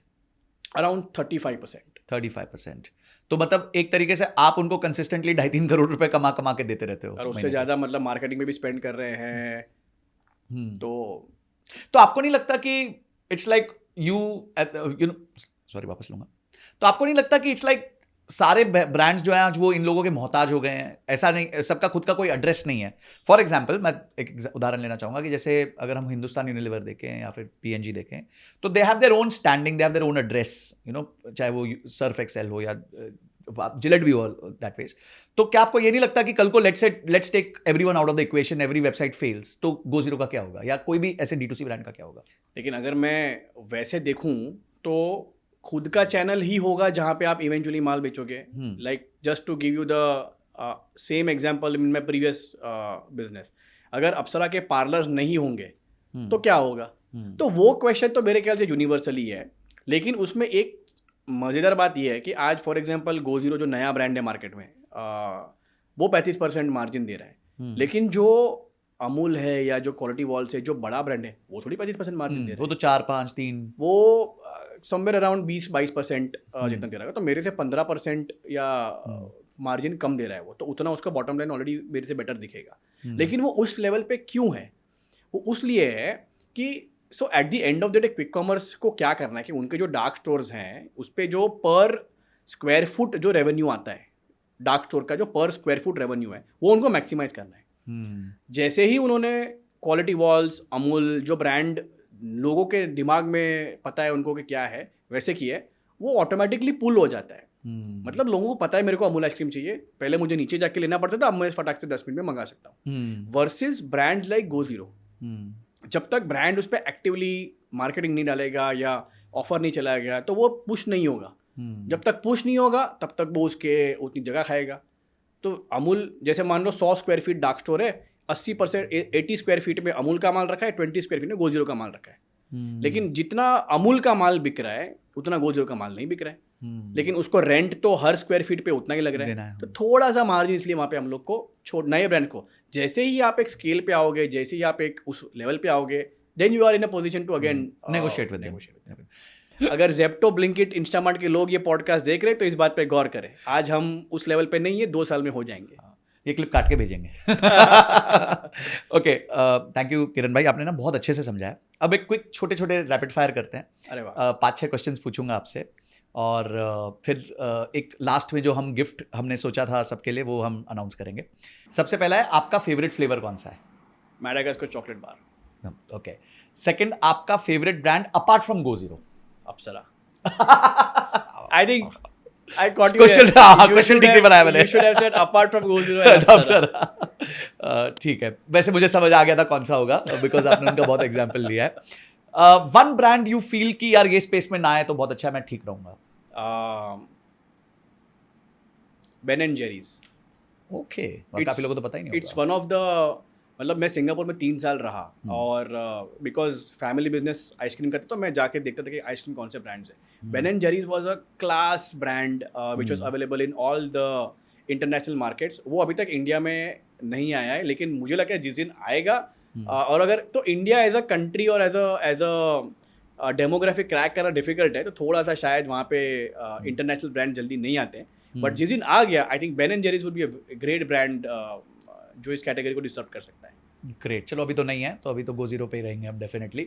अच्छा, आपने वीसी फंडिंग उठाई, तो do you regret taking VC funding और यू आर ओके, मतलब बढ़िया, good decision? No, absolutely not. I think the whole point of starting Go Zero यही था कि मैं फैमिली बिजनेस में कैपिटल रेज नहीं कर पाया था, उस वजह से ग्रोथ रुक गई थी। बट यहाँ पे मेरे हिसाब से touchwood I have had some fantastic early stage consumer VCs जिन्होंने इंडिया के बहुत सारे फेमस और बड़े बड़े ब्रांड्स को बैकिंग की है, तो वो आज मेरे साथ इस जर्नी में जुड़े हुए हैं। तो I am like super excited. लेकिन उसके साथ में मेरे को इस बात का भी अच्छा फील कर रहा है कि पैसे तो मैंने उनसे लिए हैं, लेकिन मैंने यूज़ बहुत कम किया है। Very nice. सो जो कैपिटल एफिशिएंसी रेशियो जो होता है कि 10 करोड़ का रेवेन्यू लाने के लिए आपने कितना करोड़ बर्न किया, 100 करोड़ पहुंचने के लिए आपने कितना करोड़ बर्न किया, तो जो कैपिटल एफिशिएंसी रेशियो होता है, तो आज मान लो हमने क्यूमुलेटिवली 50 करोड़ हमने रेज किया है, उसका more than 2/3 of the money is still with me intact in the bank, and with just that 1/3 money जो मैंने स्पेंड किया है, we are at 100 crore ARR। Beautiful, beautiful. एक कस्टमर रिव्यू जिसने आपको बहुत खुश किया हो, मतलब emotionally you got touch? 2 days ago and I send this to my investors also. मुझे एक लिंक्डइन पे DM आया दैट एक कंज्यूमर ने मुझे मैसेज किया that I was losing weight, I was trying to lose weight so that I could donate some organ to her brother who had some condition. तो doctor ने बोला कि आप डोनेट करने से पहले आपको एक वेट लॉस करना पड़ेगा। तो उस वजह से वो बहुत सारी चीज़ें नहीं खा पा रही थी, लेकिन उन्हें बोला कि मैंने Go Zero दिखाया और मेरे डॉक्टर ने बोला कि आप ये खा सकती हो क्योंकि उसमें कैलोरीज कम है, शुगर नहीं है। She said she is so excited and she personally thanked me that I was on this journey of weight loss so that I could save my brother, and Go Zero has kind of kept me through this journey. So I think that was one of the most touching moments. That's very beautiful, very beautiful. कोई एक review जिसकी वजह से कोई या तो बहुत जबरदस्त फ्लेवर पैदा हुआ था आपके Go Zero की जर्नी में, या फिर कोई पर्टिकुलर बिजनेस ऑपरेशंस का पूरा सिस्टम आपने चेंज किया था? आई थिंक रिव्यू तो नहीं था, बट जब मैं बैठ के 4-5 लोगों से बात कर रहा था तो बात निकली नॉस्टैल्जिया की। कि बचपन में हम लोग डॉली खाते थे, डॉली 10 रुपए की डॉली वैनिला विद रास्पबेरी और ये बोलते यार ये आगे हमको अगर गिल्फी मिले तो मज़ा आ जाए। तो उससे इंस्पिरेशन लेके मैंगो डुवेट और रास्पबेरी डुवेट मैंने क्विक कॉमर्स पे लॉन्च किया, और with in 4 months it became the highest selling SKU on quick commerce, जो आज अब कंपटीशन कॉपी कर रहा है और लॉन्च कर रहा है, जो पहले नहीं करता था। अगर अप्सरा नहीं होता, गो जीरो नहीं होता, तो किरण शाह क्या कर रहे होते? चाय बेच रहा होता। बहुत ही क्लियर हूँ मैं। आई थिंक मैं दिन में जितनी कप चाय पीता हूँ उतनी आइसक्रीम नहीं बेचता। तो यहाँ हमारी बहुत अच्छी जमेगी, बिकॉज मेरा भी कुछ वैसा सा ही हाल है. One thing you could change about go zero going back 3 years which would have led to maybe faster growth? I think जब हमने लॉन्च किया ना तो we were all over the place, क्योंकि उस टाइम पे 4-5 जो ब्रांड्स मार्केट में ऑलरेडी थे ना, तो कोई प्रोटीन पे फोकस कर रहा था कि हाई प्रोटीन आइसक्रीम लेनी है, कोई कैलोरीज पे फोकस कर रहा था, कोई वीगन आइसक्रीम बना रहा था, कोई कीटो आइसक्रीम बेच रहा था. तो हमने सोचा यार सब बनाते. तो हमने 3 फ्लेवर जीरो शुगर बनाए, लो कैलोरी बनाए, 3 फ्लेवर हाई प्रोटीन बनाए, वीगन बनाए, कीटो बनाए. उस चक्कर में बहुत सारा रायता फैला दिया हमने. फिर एक कंज्यूमर रिसर्च किया जिसमें पता चला कि भाई अगर आइसक्रीम खाना है ना तो सिर्फ शुगर निकालो, प्रोटीन के लिए मैं शेक पीऊँगा, बार्स खाऊंगा, मेरे को आइसक्रीम की ज़रूरत नहीं है. तो अगर ये लर्निंग मेरे पास डे 1 से होती तो मैं सिर्फ zero sugar low calorie focus करके 10 ऑसम फ्लेवर निकालता. One thing which the industry has lied to us about in ice creams, जब वो बोलती है वो बात सच नहीं होती. It is a very tricky one. Like I don't know, ऐसा कुछ I don't know, nothing comes to my mind. बोले यार मैं तो खुद इस इंडस्ट्री से हूँ. यार तो लाइट वाला पार्ट तो वही था कि हमको बचपन में वो वनस्पति घी खिला के बोला जाता था आइसक्रीम में, तो वही लाई थी. But other than that I think there is no lie about an ice cream. In fact the other way around is that हमको बोला गया कि if you want to make everybody happy sell ice cream.